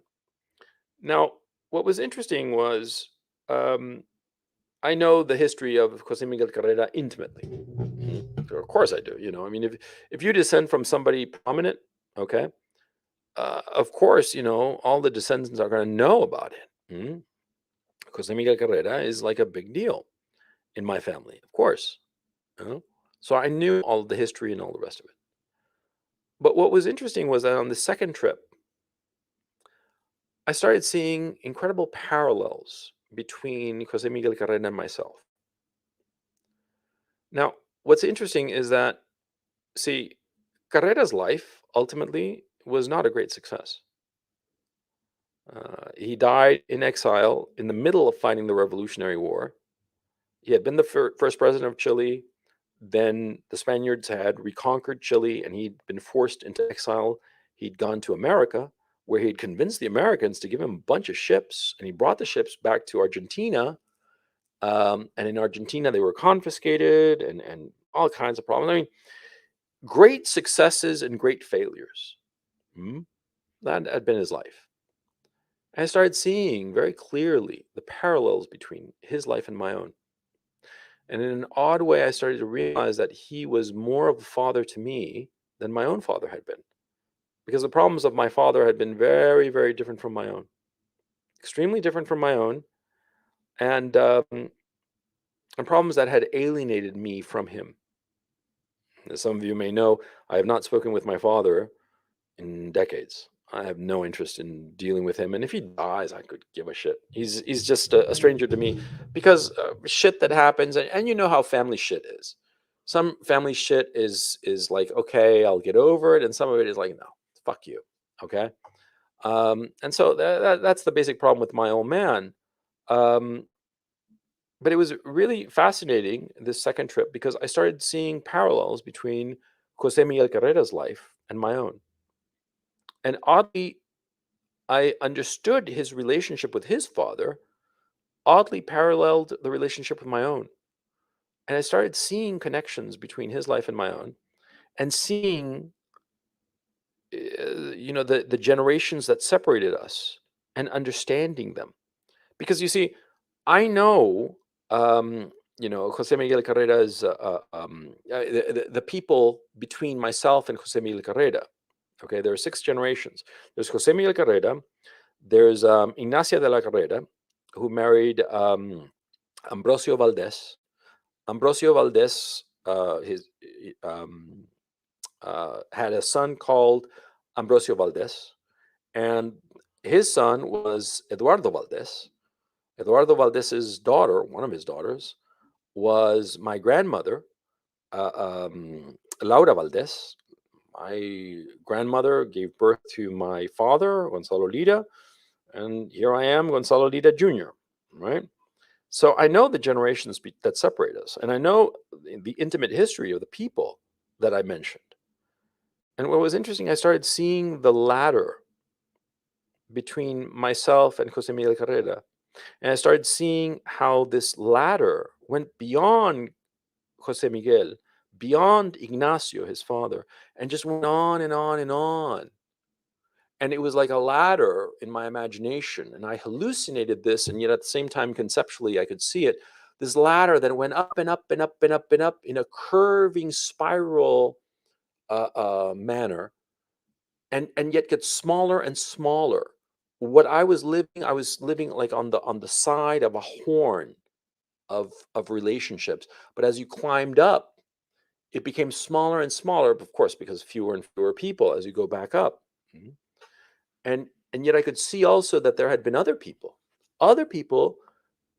who had not procreated. I could see them, I could sense them, I could understand it. And I could see myself as just one more rung of this horn-like ladder, this linkage, this visual hallucination that conceptually just spread out down into the future. And I could see how my own children were part of that now. And whether they themselves would have children or not, and grandchildren after that, that remained to be seen. That was the hope, you know. And I started seeing this enormous chain, this this ladder chain, and it was all linked up together in the shape of a horn, of like a spiraling structure that went up into the past. And that was the great hallucination of the second episode. Mhm. Don't worry, I'm conscious of the time. I'm not going to go on and on with this kind of description for the other two trips, because the other two trips were actually very, very personal, and I'm not going to discuss them in any in any detail at all, quite frankly. But I just wanted to tell you this one in particular to explain to you the ideas that came into my head. And as I saw the parallels between Jose Miguel Carrera's life and my own life, it was like I was below him on the ladder, and yet at the same time in this matrix, I was parallel to him, and in many ways mirroring him. It was visually this hallucination that was at the same time conceptual. It was like I was his descendant, and yet I was his brother, and yet I was his son, and yet I was his mirror. It was all of these things happening simultaneously. And I could see specific events of Jose Miguel Carrera's life, how they connected and fit perfectly with my own life and my own failures insofar as the things that I pursued and my failures as a man. And Jose Miguel Carrera died when he was 36. And at the time that this was happening, I was 51. I was 15 years older than he was when he died. And yet I could see him very clearly as an older brother, as a father, as myself. And all of these parallels between our lives gave me enormous clarity insofar as my own life and how I was living my life and what direction I was taking in my life. And the other powerful vision that I had, it wasn't a hallucination, it was a mental image. And it was a very bittersweet mental image, and it was very simple. It was, those sparklers? Imagine like a sparkler, right? Sparkling in deepest space. Imagine it's an asteroid, and you're positioned like right behind and above this sparkling meteor. This comet that's going through space, and it's all black, and it's sparkling. And like in my mental image, I was right behind it. I was right behind it and slightly above it. And if it were a movie screen, the sparkling comet was like in the lower portion of the center of the screen. You know, like say about if you divide the screen from top to bottom into thirds, and the lower third is where this sparkling comet was, and it was headed forward into empty space, and periodically would pass stars or planets, but very slowly it would come into their orbits and pass them by and then keep on going. And this powerful vision, I recognized it as myself. I recognized that this powerful vision of a sparkling comet going through space and drifting past planets, that was my life. Mhm. It was a metaphor for my life, of course. And I could see how it connected with Jose Miguel Carrera. This fantastical science fiction vision that I had in my head. It was not a hallucination. It wasn't that I was seeing images. No, no. It was a mental image, like a memory. I could see this clear mental image as I was tripping of this sparkling, brilliant comet going through this empty space and only occasionally bumping across other planets, other celestial bodies, but always going forward across this black space. And I could see that that had been Carrera's destiny, and I could see it was my own. And these connections, right? It was just so powerful.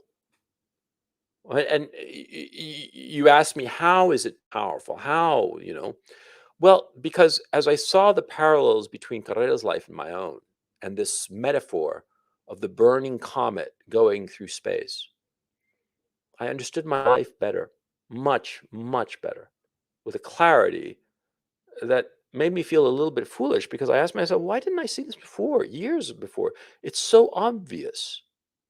And that's the thing. See, the psychedelic experience will reveal things to you that you yourself have hidden from yourself. And that might be an awkward phrase. Let me rephrase it.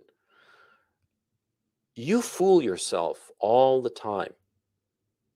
And you fool yourself many times in order to protect your psyche, because sometimes facing the truth is very difficult. And so, in order to protect your psyche, which is fragile, sometimes you lie to yourself. Sometimes you say things to yourself that are not really true. Sometimes you know the truth but don't really face it. And what happens with psychedelics is that it very gently removes those lies, those lies that you tell yourself that nobody else told them to you. It's not like somebody told you about Santa Claus or some shit like that. No, no, no. They're lies that you're telling yourself so that you can stand yourself, so you can, exist. And the psychedelics remove the lies, but in a way that is not traumatic. I think it has a part to do, a big part, with the fact that the psychedelics sort of like detach the emotional component of a memory. And that allows you to see it, to see the truth of it. During this second trip, and especially in the third and fourth trip, I recalled a lot of moments in my life, moments that I had been ashamed of, or moments that I've been proud of, moments that have great successes and great failures. But I was able to see them detached. It was the second trip that was key. I was able to use this sense of being mirrored by Jose Miguel Carrera, but at the same time being his younger brother, at the same time being his descendant, seeing him as the leading edge of who I was so that I could actually see who I was. And in subsequent trips, in the third and fourth trip, I could look at different moments of my life and integrate them into this metaphor that I'd arrived at that involved my forefather. And it was a very powerful thing and at the same time, very comforting because I could start looking at things in my life that had been very difficult to look at and that I'd been reluctant to look at or had flat out refused to look at. Mm. And of course, it has to do with failures and things that you did wrong. Because of course, you're always happy to revisit the memory of your great success. You're always happy to relive the glory days of high school. You're always happy to talk endlessly about that time you scored a shit ton of money in some deal, or beat the shit out of that bully who was 10 inches taller than you, but you just swung right and you knocked him on his ass, and that was that. Right? You're always willing to revisit the happy memories. It's the unhappy ones. That's the hard part. And psychedelics allow you to do that. Certainly allowed me to do that. Mhm. The third dose, like I said, it was in May. I think it was May. I could be wrong. It doesn't really matter. It was one tab of LSD, and I added more music. I remember, um, but just music that I thought would fit. I added Rush's Hemispheres, just the Hemispheres part, right? Which was for the fourth trip. No, excuse me. I added Hemispheres on the fourth trip to my soundtrack, and holy shit, that was intense. Okay. The third trip was just I want to say more of the same, but it sounds like I'm putting it down. No, more of the same, and we want the same. We want a lot more of this shit. Okay. The first tab of acid I took, like I said, I believe in May of 2020, and it was 9 hours, and it just consolidated more and more and expanded on this metaphor that I'd had of Carrera and this burning comet. And that repetitive song that I'd had from the first one, it came back. It came back. Yeah. Accompanied by very interesting mental images, that sort of like a mental video of the music. It was pretty funny. But I'm mentioning this because to emphasize the fact that you add layers. Okay. It's not discrete episodes, it's not separate movies. It's episodes of the same TV series. You're adding layers of complexity. But I'm saying you're adding layers of complexity, but the funny thing is that, see, the more you do it, it's more clear. It simplifies, and the connections become stronger. The new connections. You do not discover anything that you did not already know. But what happens is that you become reconciled to these truths. And these truths that sometimes you would be reluctant to face, now you not only can face them, you can embrace them. And that's the powerful thing here. Okay. Now, the fourth time I dropped acid, I mean, like took psychedelics, I dropped 2 tabs of acid, and that was heavy. Okay. That I really felt it. Okay. I came on to the acid like within a half hour, and I tripped out. I mean, hallucinations and the whole shebang. I mean, at one point, I think I got knocked out unconscious. I remember I was listening to Hemispheres, and like big chunks of it, maybe 7, 8 minutes just flew by. And I'm like, whoa, did I hear that music, or was I out? Because I think I was out. Okay. I think it really did it for me. And I lost my sense of self. That's ego death. Ego death is the sense that you no longer. It's not that you no longer exist, because the thought of you no longer exist frightens you, of course, because you want to keep on existing, right? But no, no, no. It's not in that scary way of like, ooh, I no longer exist. No, no, no, no. It's the sense of like, uh, there's nothing. But here's the paradox. When you, or let me rephrase that. When I, at least, experienced ego death, it's not that I ceased to exist. It's more like I realized that all of Amsterdam and all of the Netherlands and all of Europe and all of the world were mine, were me, were expressions of me. It was all one thing. And I felt like God. I remember it very clearly. I went up to the roof deck of my house and I looked across the city, and it was the afternoon, I remember. And it was pretty as can be. I'm living in central Amsterdam. It's very, very pretty. And, I can see all the chimneys. And since Amsterdam, Netherlands is so flat, you can see so far. And I could see it all. I could see the great dome of the church nearby. And I felt godlike. That was ego death, for me at least.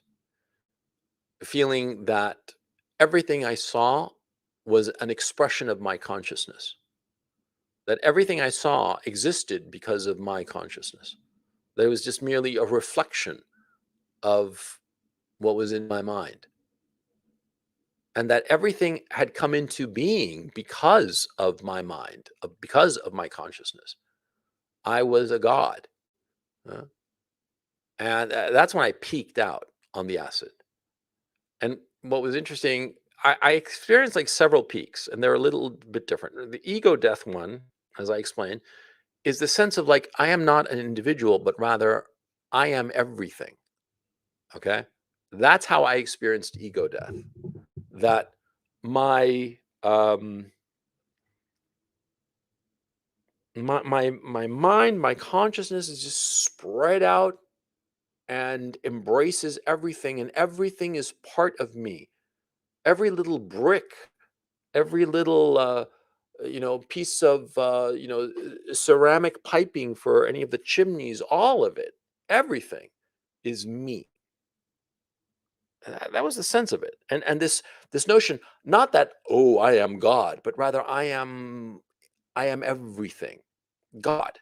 Okay, it was that ideation, and the ideation, and the feeling, the sense, the knowledge, the certainty, even that I could defy any law of physics or reality if I so willed it. That if I decided that I didn't want something to happen, it just wouldn't happen. Now, this was an interesting point because, of course, I realized retrospectively how dangerous that could be. You could wind up deciding, I can fly, and of course you can't fly, and go splat on the sidewalk or whatever, right? Um, and what happened to me was that I had this clear notion that my will could determine reality. I could simply will something to happen, and it would happen. And so to test it out, I came down from the rooftop deck, and the rooftop deck was first floor, second floor, third floor, fourth floor. And on the third floor was my bedroom. That whole floor was the bedroom and the main bathroom. And I had left my phone off. I turned it off, but I'd left my phone on the bed for some reason. And I decided to hold it like a foot off the bed. And I said to myself, I'm going to will it to stay in my hand as I let it go. And it will stay in my hand. It will levitate. And of course, I opened my fingers and it dropped like a phone right onto the bed, right? And I'm like, shit, it doesn't work. Oh, then I'm not this omnipotent being, right? It was this normal kind of attitude. Oh yeah, it falls, so I'm not omnipotent. Oh well, it was like that, no emotional attachment. It was just a realization: I am not God. I thought I was, but I guess I'm just simply connected to everything. Mhm. And that's when the sense of ego death started to slow down. Okay, because the ego death experience is when you feel not that you do not exist, or at least, again, this is a subjective opinion, my subjective experience. It's not that I didn't exist, but rather I was everything. Everything in existence was merely an expression of me. And it was a very profound experience because I was on that roof deck, I don't know, an hour easily, having the sense that all of reality, the air, the clouds, the sunlight, everything was me, that there was no independent reality, that I was reality.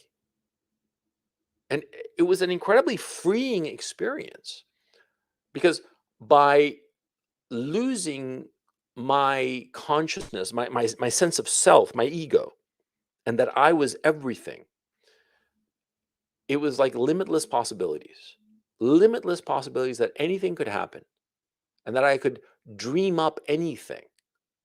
It was very, very powerful in that regard. Okay. And when after, I don't know, 45 minutes or an hour, or however long the fuck I was up there on the roof deck, when I came down and I did the experiment with the phone, it was like, oh, no, I'm not omnipotent, but I still feel interconnected with everything. And that's how I felt. And then I went down to the second floor, a second floor like European style, because the ground floor was the garage. The first floor was the kitchen area and a spare bathroom. The second floor, i.e., the third floor for Americans, was the living room area and the nook where I would do videos and shit like that. And the third floor, or the fourth floor for Americans, was the bedroom, like I said. And the fourth floor, or the fifth floor for Americans, was the rooftop deck.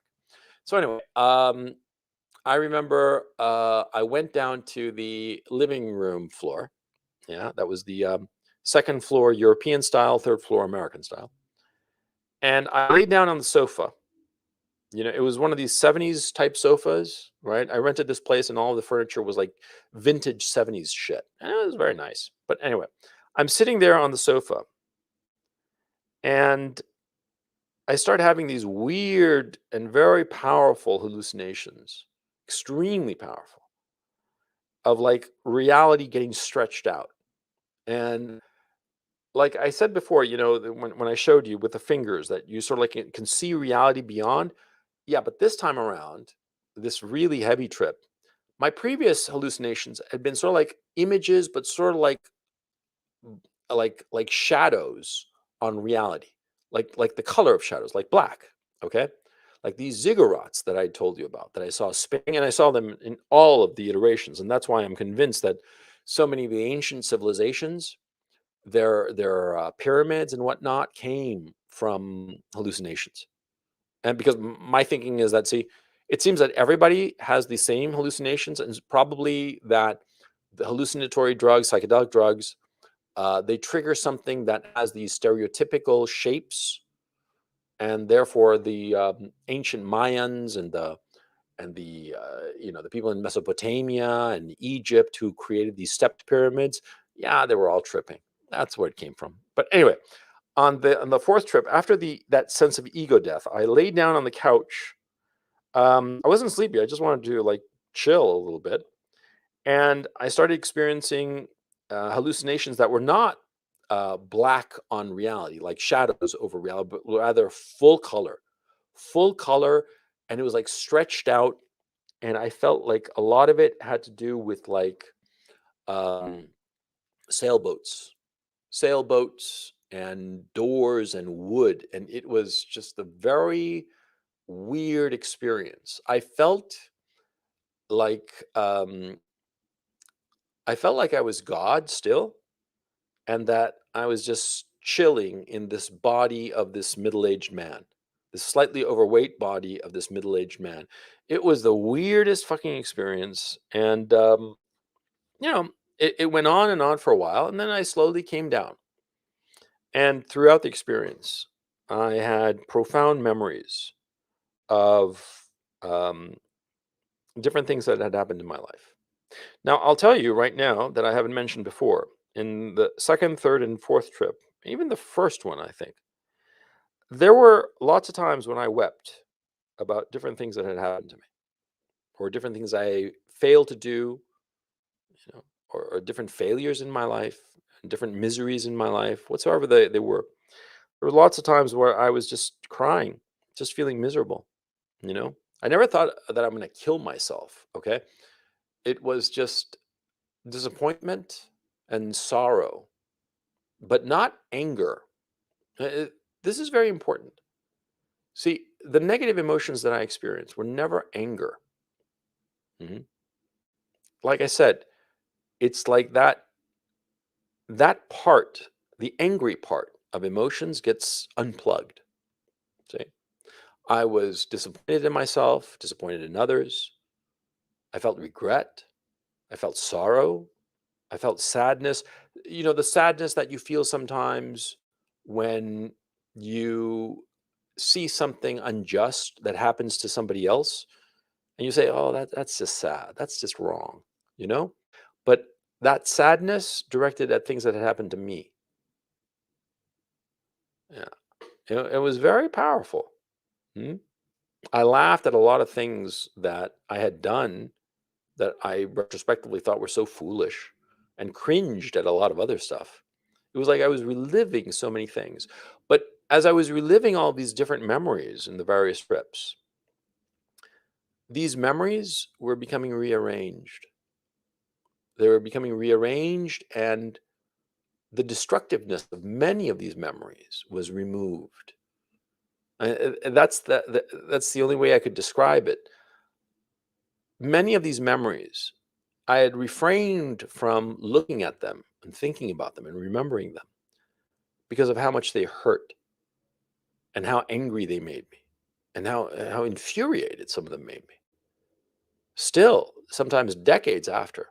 And of course, what happens with a bad memory is that the decades pass and the old hurt festers and becomes worse, like cancer.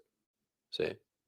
And that's what had happened to me with many of these memories, that they had been of injustices that had happened to me or sorrowful things or traumatic things. But precisely because I hadn't looked at them for so long, they were worse. They had become worse. They had become cancerous. And as I took psychedelics in these various opportunities, that cancer was removed. That emotional cancer was removed. Mhm.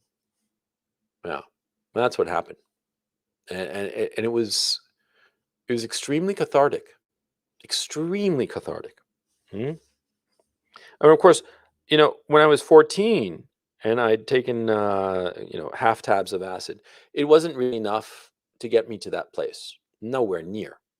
And on top of that, being so self-conscious because I had my buddies around, I couldn't explore the emotional aspects of my trip. I could just experience the sensory part of it, the hallucinations, the fun part, but not the part that actually matters. So I realized that when I took acid those three opportunities back in '82 and half tabs at that very low dose, I got nothing out of it. But as a man of 51, I got a lot out of it. And I realized that I probably would have gotten the same amount had I taken them when I was 30, and that I regretted it, certainly. After the second dose, for sure, I regretted it. Because after the second dose, when I understood the power of psychedelics and what it could do for me, of reconciling myself to so many different memories and so many different emotions, and make these new connections that had seemed so obvious after the fact, and understanding the motivations of others, because that's something else that happened. During these different trips, I would recall different events from different people. And it's not that I had not understood people's motivations, I'd simply never thought of their motivations. And it was only after tripping that I thought to myself, oh, this is what the person wanted. It had never occurred to me, and it was just so odd. But there you go. That's how we blind ourselves. We blind ourselves because we want something so badly that we don't pay attention to what the other person wants. And perhaps by simply giving them what they want, we can get what we want. But I was just so filled with ambition in many times in my life that I didn't pay attention to what the other person wanted, what their objective was. Had I paid attention, I could have potentially helped them achieve what they wanted, and they would have helped me achieve what I wanted. But I was too blind. And with psychedelics, I saw that. I saw that very clearly. Yeah. Now, the fifth time I tripped, that was inadvertent. I had a skydiving accident on September 10th of 2020. Excuse me. And on the taxi ride, hang on a second. Hang on. So I've been talking so long that, my throat is parched. Anyway, oh God, yeah, it's 2.5 hours. Shit, I thought it was going to be like 60, 90 minutes, but here we are. Anyway, I was out for about an hour. This is what happened. On my second solo skydiving jump, solo, by the way. I never did tandem. Tandem is for pussies. If you're gonna jump, jump on your own. But tandem, no, that's what you do with babies. No, no, no, because that you're strapped to somebody else. No, fuck it. Solo. I did two solo jumps, and on the second one, I landed badly and I broke my left ankle. I shattered it really, and it hurt when I crashed, sure. But then, the adrenaline and so forth, it didn't hurt that bad, and the ambulance came. It took a while for the ambulance to arrive, 20 minutes, half an hour, something like that. I was fine. And they stabilized my ankle, and they loaded me up on the ambulance, and they gave me something for the ride, and I'm okay. And then this was on the island of Texel, in the Netherlands. Now, if you look at a map of the Netherlands, right, it's there are these islands on the north. They're separate from the mainland. And of course, there's these ferries that run between the mainland and the islands. And we were waiting there. And that's when the pain really hit. And then they upped the dose of my various medications. And before you know it, they're calling up, and I'm writhing in agony, by the way. And we're waiting for the fucking ferry because it takes a while for the ferry to arrive. And of course, the fucking ambulance can't just fly over. So anyway, eventually the pain was just so overwhelming that they had to call the hospital and break out the big guns, because they could only give ketamine when with permission, because it's a very powerful and very dangerous drug. Very dangerous, because if you OD on it, you can die. Okay. And a lot of people do ketamine. They call it Special K. They do it recreationally. That's very foolish. Do not do Special K recreationally, because you can die. Your heart can stop, you can stop breathing, and you'll die. Okay. It's really the issue of that. If you OD on ketamine, as I understand it, what happens is that you no longer breathe. Okay, the nervous impulse that makes you breathe even when you're unconscious shuts down if you OD on ketamine, and you don't breathe and you die. Okay, so yeah, don't fuck with ketamine unless unless a doctor is doing it, or an emergency medical technician, which is what happened to me. They gave me ketamine. I'd never taken ketamine before. They loaded me up with this shit. And holy fucking shit, man. It is an anesthetic. Okay. That's its use. The secondary effect is psychedelic. It's a side effect of it. Now, people who take it recreationally talk about two different states. There's K-land, where you're tripping, but you're kind of like awake. And then there's K-hole. K-hole is when you are tripping, but you're paralyzed because of the drug, because it's an anesthetic. Okay. What's an anesthetic do? It paralyzes you. And that's exactly what happened to me. I was paralyzed there in the gurney, and I could feel the pain of my ankle, but it was like far away. Okay. Again, it was like no emotion. Yes, my ankle is shattered. I can feel it. It feels horrible. So how's it going? How's your day been? Oh, me, I was jumping out of an airplane, and then this happened. I mean, like that. That kind of vibe to it. Mhm. I could feel the pain. I hallucinated very similarly to the fourth trip, which had happened, just 10 days before, so a little over a week before, where it had all been stretched out, and it was like wooden. It was like wooden planks, like boats, like it was just weird like that. I felt like I was like wearing topsiders and going on the deck of a wooden boat. It was the weirdest fucking thing. I don't own topsiders. Well, I used to, but not right now, not at the time. But it was that weird sense of woodiness, of old wooden planks of an old wooden boat, neatly arranged, painted white, and the trim is varnished properly and stretched out. It was the weirdest fucking feeling. Okay, I didn't get anything out of ketamine. Okay. No emotional, nothing. It could be, of course, that what was going on was that, I'd broken my ankle. I was in incredible pain. Of course, that's why they gave me the fucking stuff. And I remember when I got to the hospital, right? I was coming off the ketamine. I burned through the fucking ketamine on the ride over. Okay. I mean, I burned through all the shit. They gave me morphine, they gave me codeine, all kinds of shit. And then they broke out the Special K, the ketamine. And I burned through that crap, which ordinarily you take Special K and you fall into a K hole, that sense of being paralyzed and tripping. You can go 5, 7 hours without breaking a sweat. And I burned through that shit in less than an hour. Okay. I mean, that's the level of adrenaline that was pumping through me.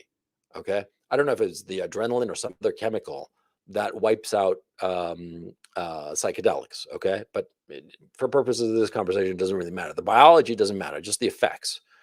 I remember very clearly that when they unloaded me, I was stoned, and I said, because there were a couple of nurses and a doctor there standing around and said, "I'm so stoned," and they laughed, right?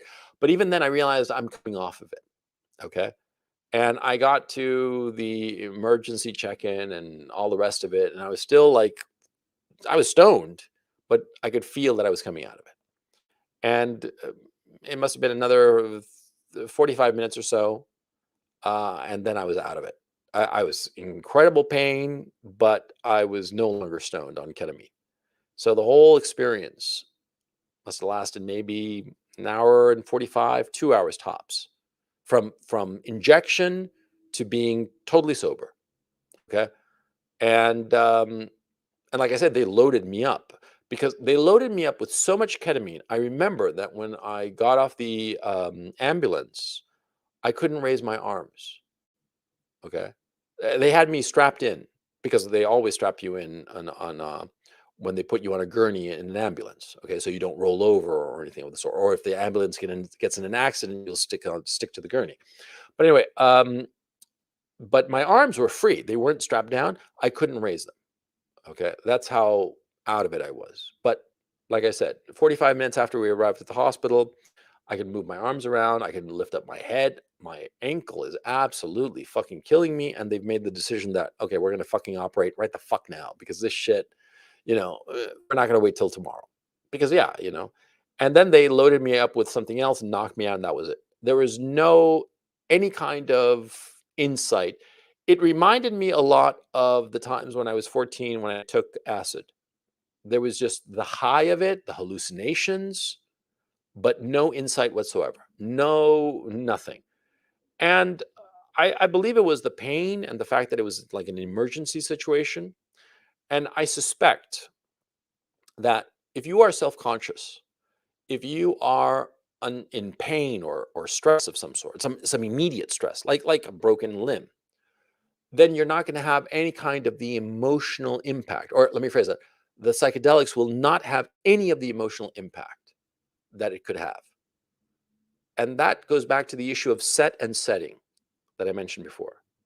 You see, when I took psychedelics when I was 14, I was in a friend's house and I'd never been there before the first time I took it. I didn't know what the hell was going to happen. I also had this weird fear that, if they're stoned, that something sexual might happen, something that I didn't want to happen. And I don't remember why I had that weird ideation, because it was just absurd.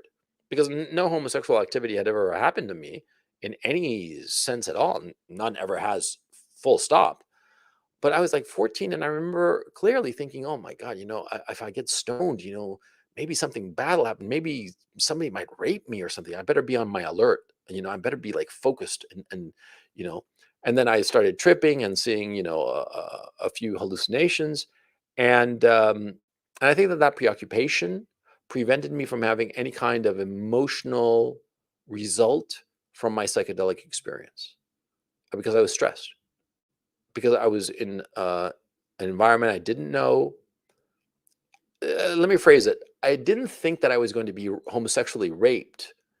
It was just a, a fear that I was vulnerable that prevented me from having the emotional, um, extra hallucinogenic experience, the consciousness part, the consciousness expanding part of a psychedelic experience. That's it. Because I'm not exaggerating or lying, but just it's not accurate to say that I was worried about being raped. That's not what was going on. It was just an insecurity, and also the natural insecurity of a 14-year-old boy with his peers, not wanting to do or say anything that would later come back to haunt him insofar as being made fun of or any shit like that. You see? And so I was tense. I was insecure. I was not relaxed. It was the worst set and setting possible. See? That's why set and setting is so important. And the same thing happened to me when I took ketamine because of my broken ankle. I was in excruciating pain. I mean, you have no fucking idea how much it hurt, right? I mean, easily the worst pain of my life. Easily, yeah. It wasn't when I broke it. When I broke it, it hurt, but manageable. I actually thought that I could walk it off, right after it happened. Fool me. And then later, still with all the adrenaline, it's not hurting. And it was only in the ambulance, like I said, 25 minutes, 30 minutes later, that's when it started hurting for real. And then later, while we were waiting for the fucking ferry, man, I was ready to slit my own throat, man. It was horrible. Anyway, um, but that goes to show that in those two episodes, when I was 14 and when I broke my ankle, the negative set and setting prevented me from having any kind of consciousness expanding experience. But the four times that I took psychedelics in a place where I felt extremely secure, extremely relaxed, I had no desires for food or water. I was not thirsty. I was not hungry. I was perfectly fine. I was able to get in touch with my consciousness in a way that I had never before achieved. And the best metaphor to understand what I experienced is the following. Suppose you're sitting at a table in a restaurant and the restaurant is empty. Mhm. It's just a whole bunch of different tables. Mhm. And in the table over there, you get up from the table where you're sitting and you go over there and you look at the surface, and there are a pile of puzzle pieces, pieces of some random puzzle. Maybe it's the Taj Mahal, and you have been putting those pieces together, and you have a partial solved puzzle. And then you go to another table, and there's like a Bengal tiger, say, also a puzzle, and it's partially assembled, and some of the pieces you don't know how they fit together, right? And you go to all the different tables in the restaurant, and they all have a pile of puzzle pieces. But you see, each of these puzzles is not a Bengal tiger or the Taj Mahal, but rather they're a specific problem in your life. Perhaps one of the puzzles is your relationship with your parents. Perhaps another of the puzzles is some long ago friend that you had a falling out.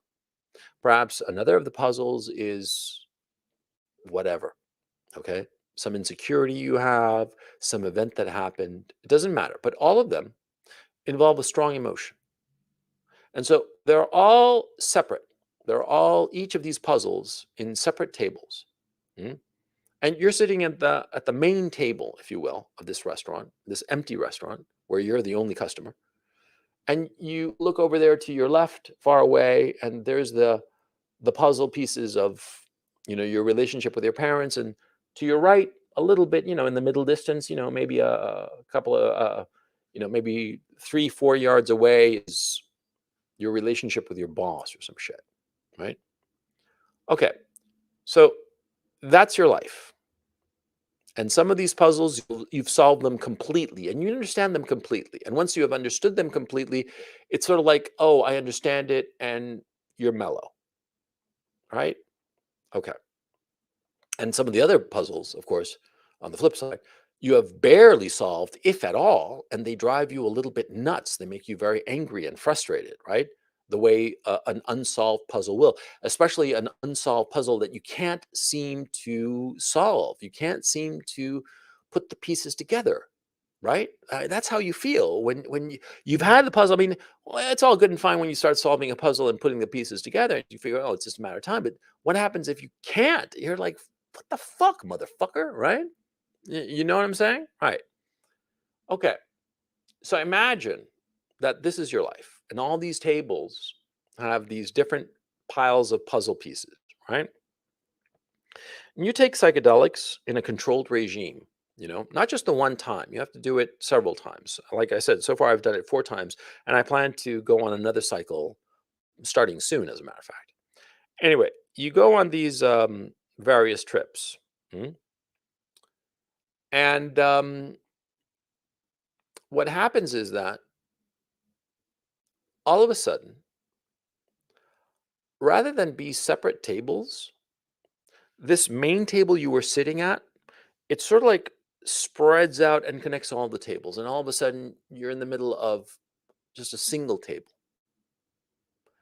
And all these puzzle pieces, rather than being all far away that you have to turn your head and turn around to see them, right? Well, all of a sudden they sort of like they all come together towards you. And they don't get jumbled up, okay? It doesn't get disorganized.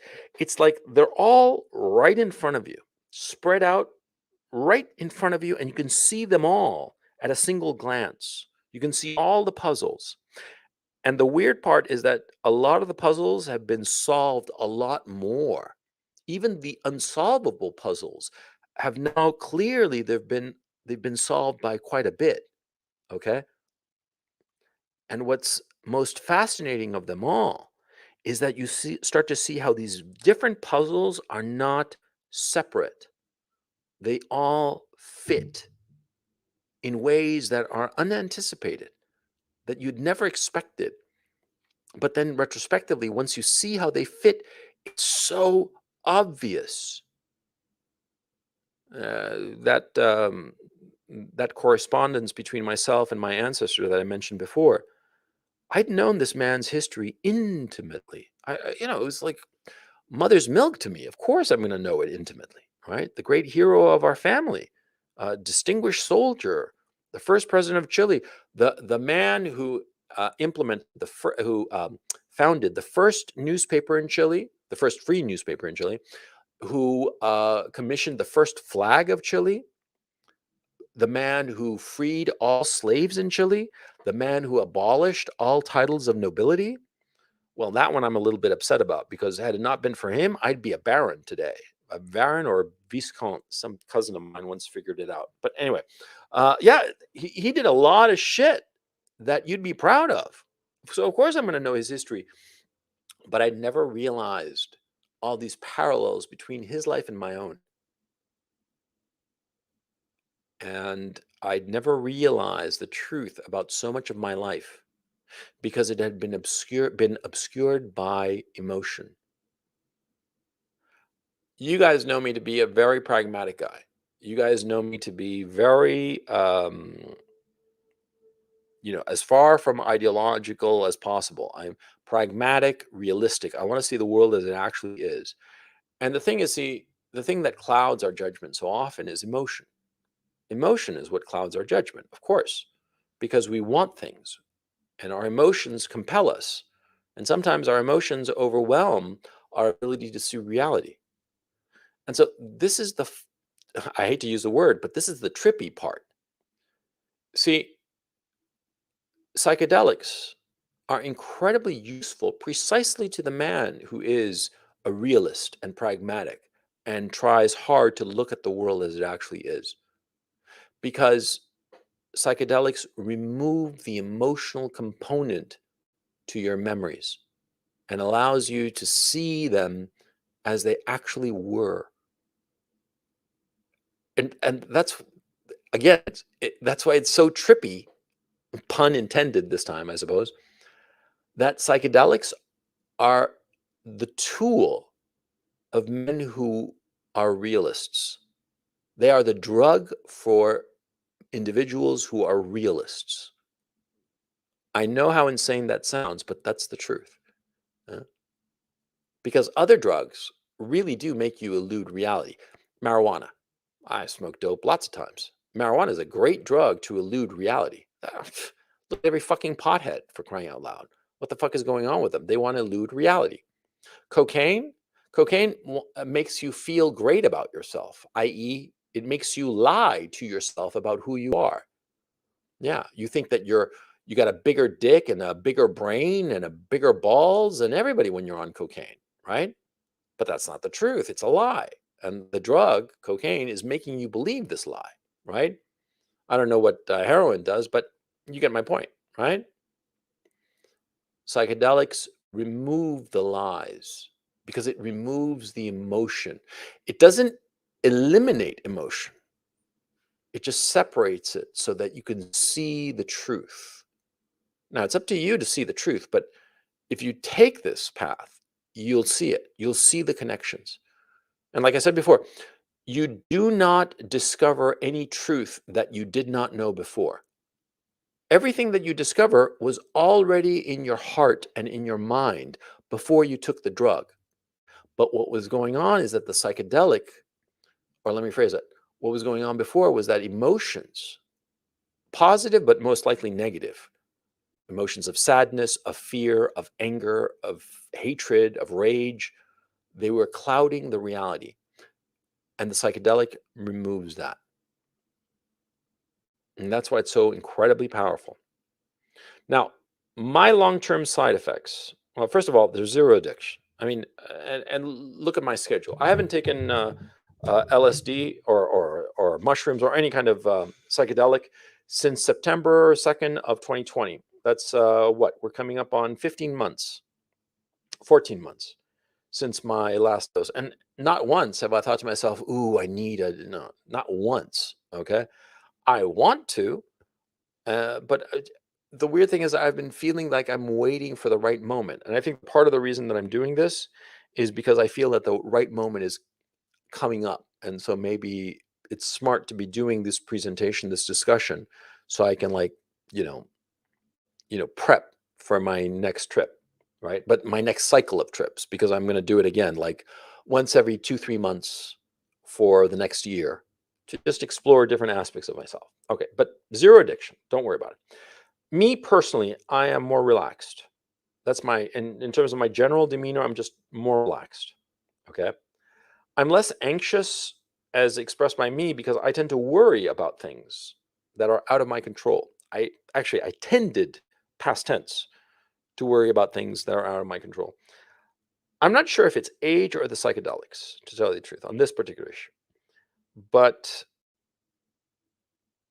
I'm just not worried about stuff anymore. Whatever comes will come.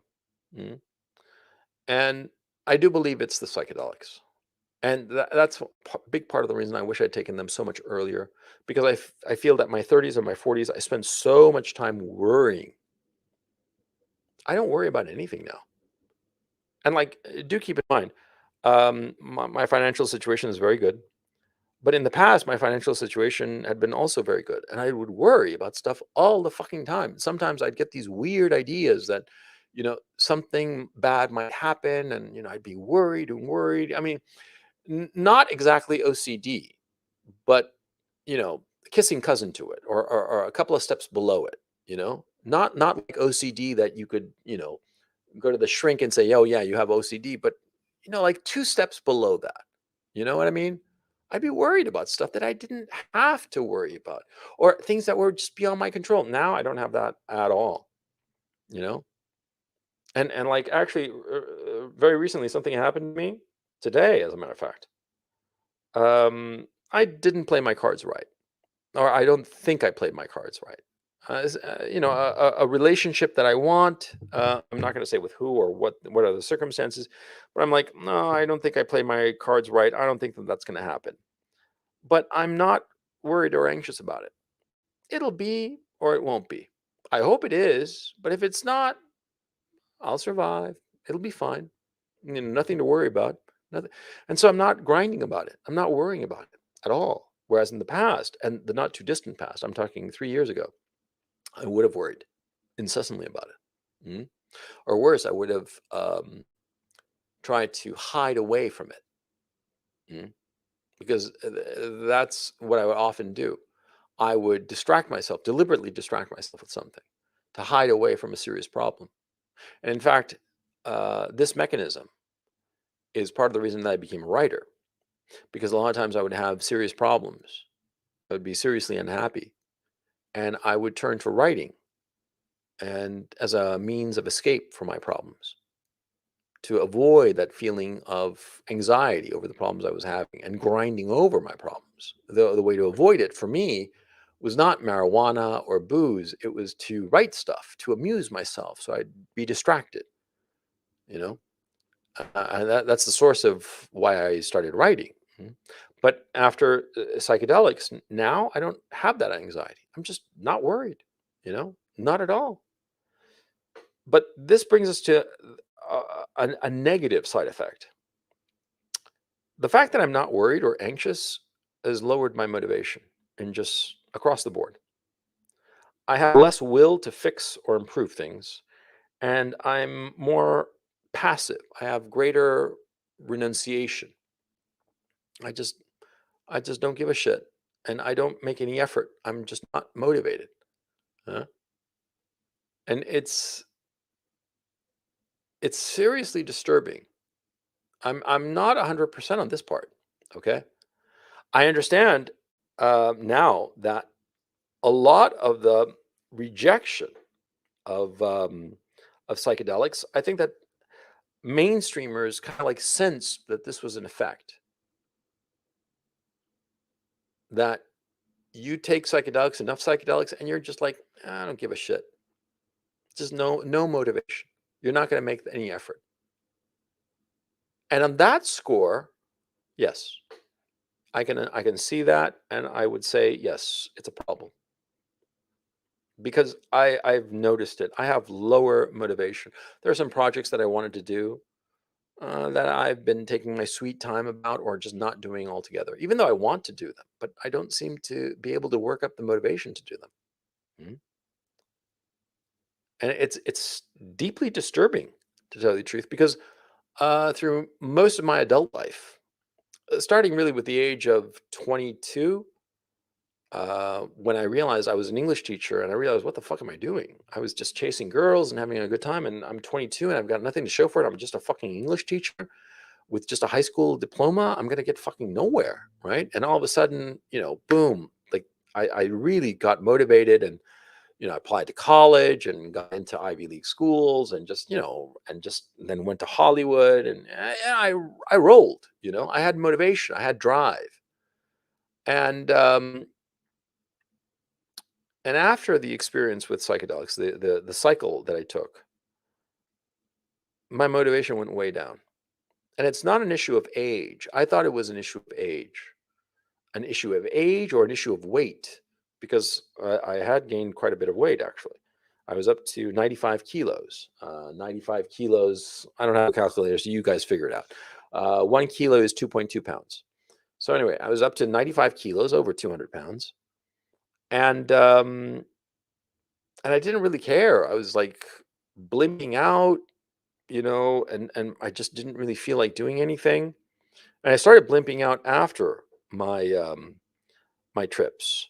Okay. And so I do believe that that's part of the problem. And I suspect that part of the reason that don't want to take more trips is because I sense that there is a connection between lower motivation and psychedelic trips. And the more you take it, the more it robs you of motivation. I think also part of it is because tripping is a wonderful experience. The hallucinating and experiencing your own consciousness in such a rich way is extremely powerful. It's extremely powerful. uh And it's extremely addictive, not in the physical sense, in like the sense of like, oh, here's quotidian reality. This is all very nice and good, but wouldn't it be great to like trip, you know, and to just postpone everything and go off into, LSD land, Lucy in the Sky with Diamonds and all that shit. I It's very interesting because I do feel a lack of motivation. Mhm. A lack of motivation that has expressed itself in my failure to complete certain tasks, some of them very complex and some of them rather mundane. For instance, I've been bitching and moaning about the fact that I've been working on a fucking wooden table for shit close to a fucking year, and I haven't finished the fucking thing. I'm building a wooden table, but because of this wooden table, it's quite large and it's taking up a big chunk of my office. My whole office is, a jumbled mess, and I'm just not motivated to finish the fucking table and put everything away and tidy up the whole fucking place. I'm just not motivated. And I'm like, this is not good, man. What the fuck? Mhm. And so I feel it. I feel this lack of motivation. Mhm. Yeah. On the flip side, though, I have much, much greater clarity about my life and how things fit together. Oh, yeah. No question. It's like everything is so obvious now. It's just so unbelievably obvious. And not just in my life. There have been extraordinary insights that I had about the political reality that we are living through. Quite frankly, some of them are way too controversial to say out loud, but it's so obvious. It's just so obvious, you know, in a way that before my trips, I wouldn't even have considered because the taboo was too strong. And see, that's the thing about psychedelics. Whatever taboo is going on, it's removed by psychedelics. I think a lot of the hippies, they dropped acid and they started fucking like rabbits because the taboos were dropped because of the acid. Okay. And a lot of the normies got freaked out because of it and they didn't want any part of psychedelics because of that. Right. But see, sexual taboos, they're of trivial importance compared to other social taboos of looking at things as they're happening. And we all have, even in the West, that pretends that we're all rational and shit, but there are lots of taboos, things that you cannot say. And if you say them, you get into a shit ton of trouble. You get called all kinds of names, bigoted and whatnot, but they're true. And what's happened to me is that not only do I have much greater clarity about my own life and how things fit together in my own life, but I see how things fit together in the world around me. Mhm. In the world around me, and how I can't even, hint at what I mean because I'd get into a lot of trouble. Okay. But it's psychedelics. And it's not that psychedelics made me bigoted or some shit like that. It's psychedelics removed those powerful negative emotions. And taboos are exactly that, powerful negative emotions that prevent you from doing something or saying something, right? That's what a taboo is. Well, psychedelics remove those taboos. And once you remove those taboos, you're able to see stuff. And so, as a practical matter, I know that I cannot say certain things, but I don't have any emotional problem of considering these ideas that are very taboo in our society, considering them and realizing that they're accurate. I can't say what these ideas are because I'm not a fucking idiot, right? I don't want to get canceled. I don't want to get into trouble. But this is the upshot of psychedelics.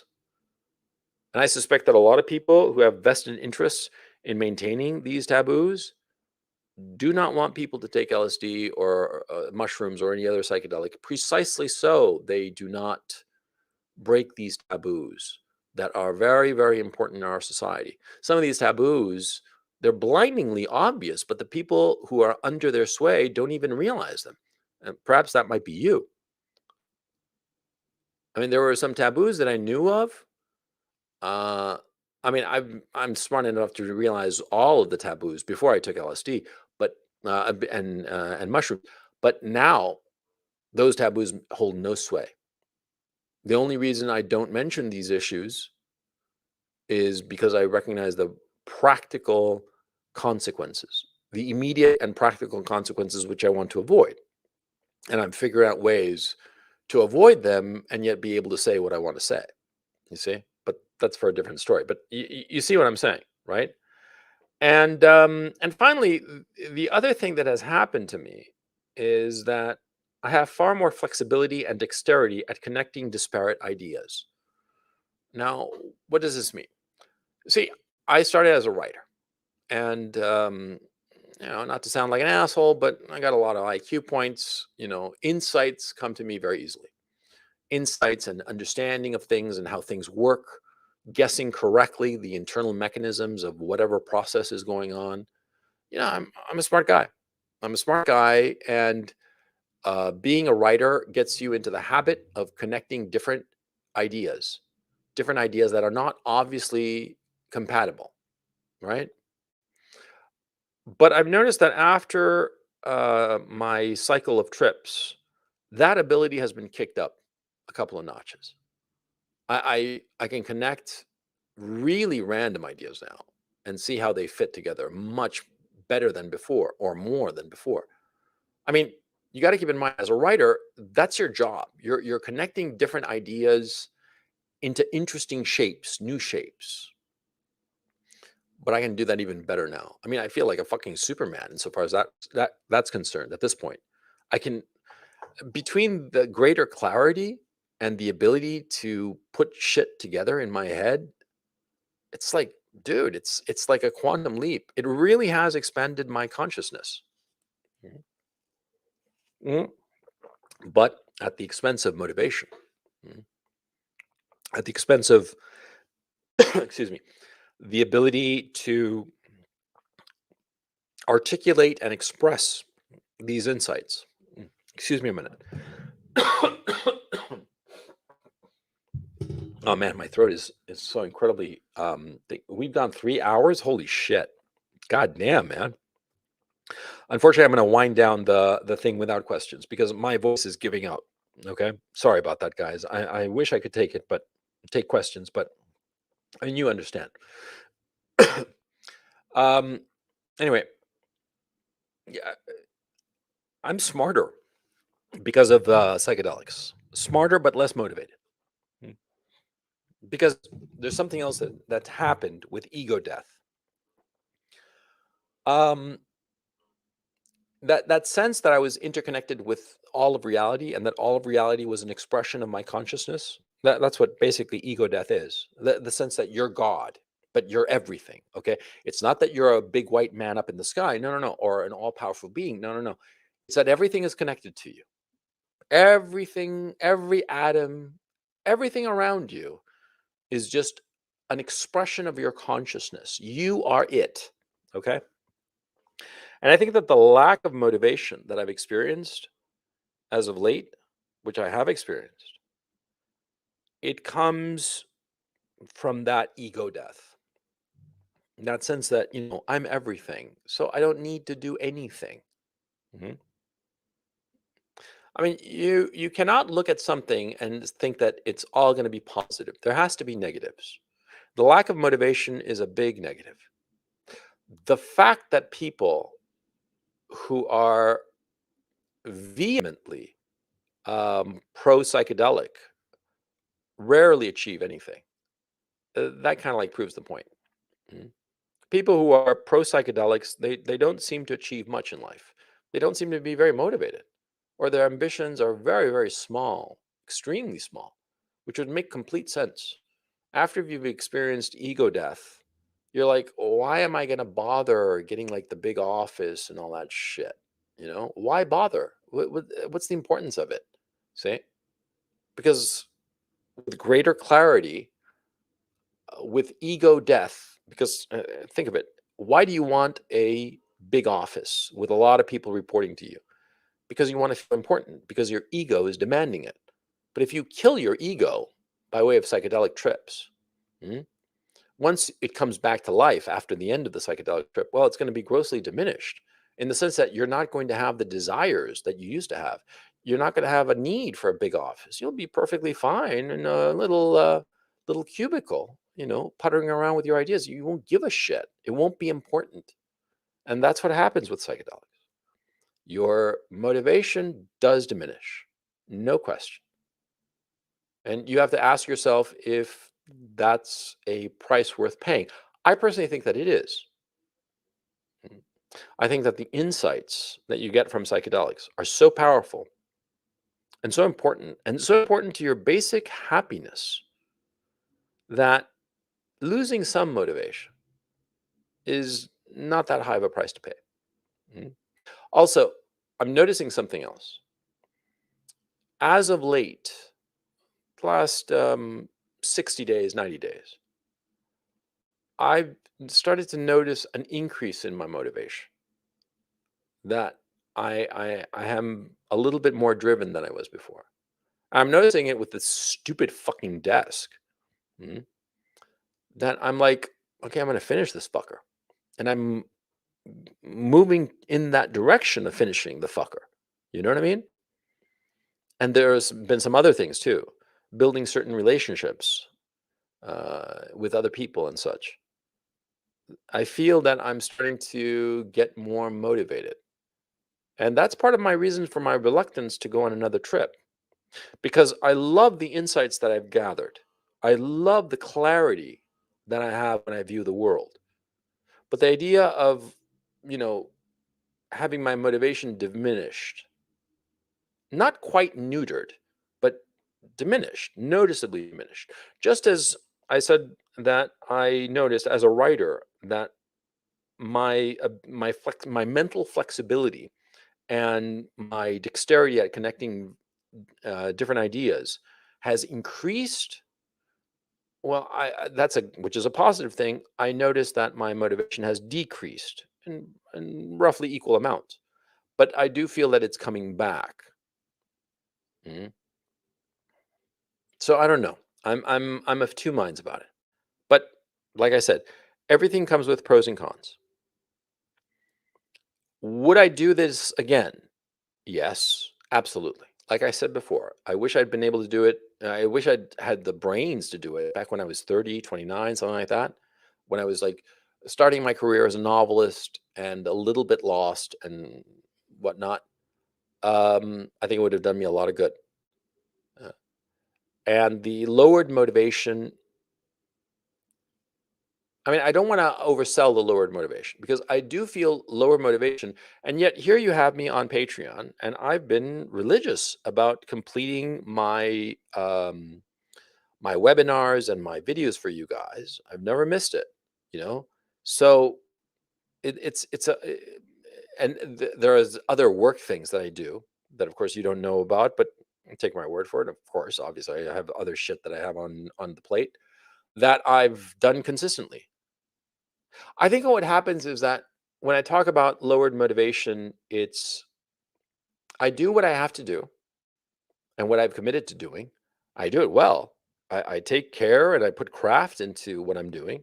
For instance, these webinars and videos and whatnot. And the same with the other stuff in my civilian life, if you will. Uh, but the stuff that I'm not 100% on, I kind of like let it slide. I kind of like indifferent. And what's key, and I think the thing that I like the most about who I am now after my trips, I don't worry about anything. It's so incredibly liberating of just not worrying. I'm just all good, relaxed, mellow, all good. You know, that is just so. It has truly improved my life. Mm. So there you have it. There's the long and short of what I think of psychedelics. Um, like I said, guys, I've gone 3 hours. I'm really out of it, and my voice is going. So I'm not going to be taking any questions. I'm sorry.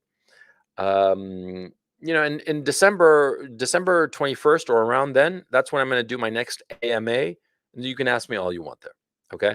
Um, I forgot on Sunday, this Sunday, 3 days away or 2 days away, I'm doing the regular weekly webinar.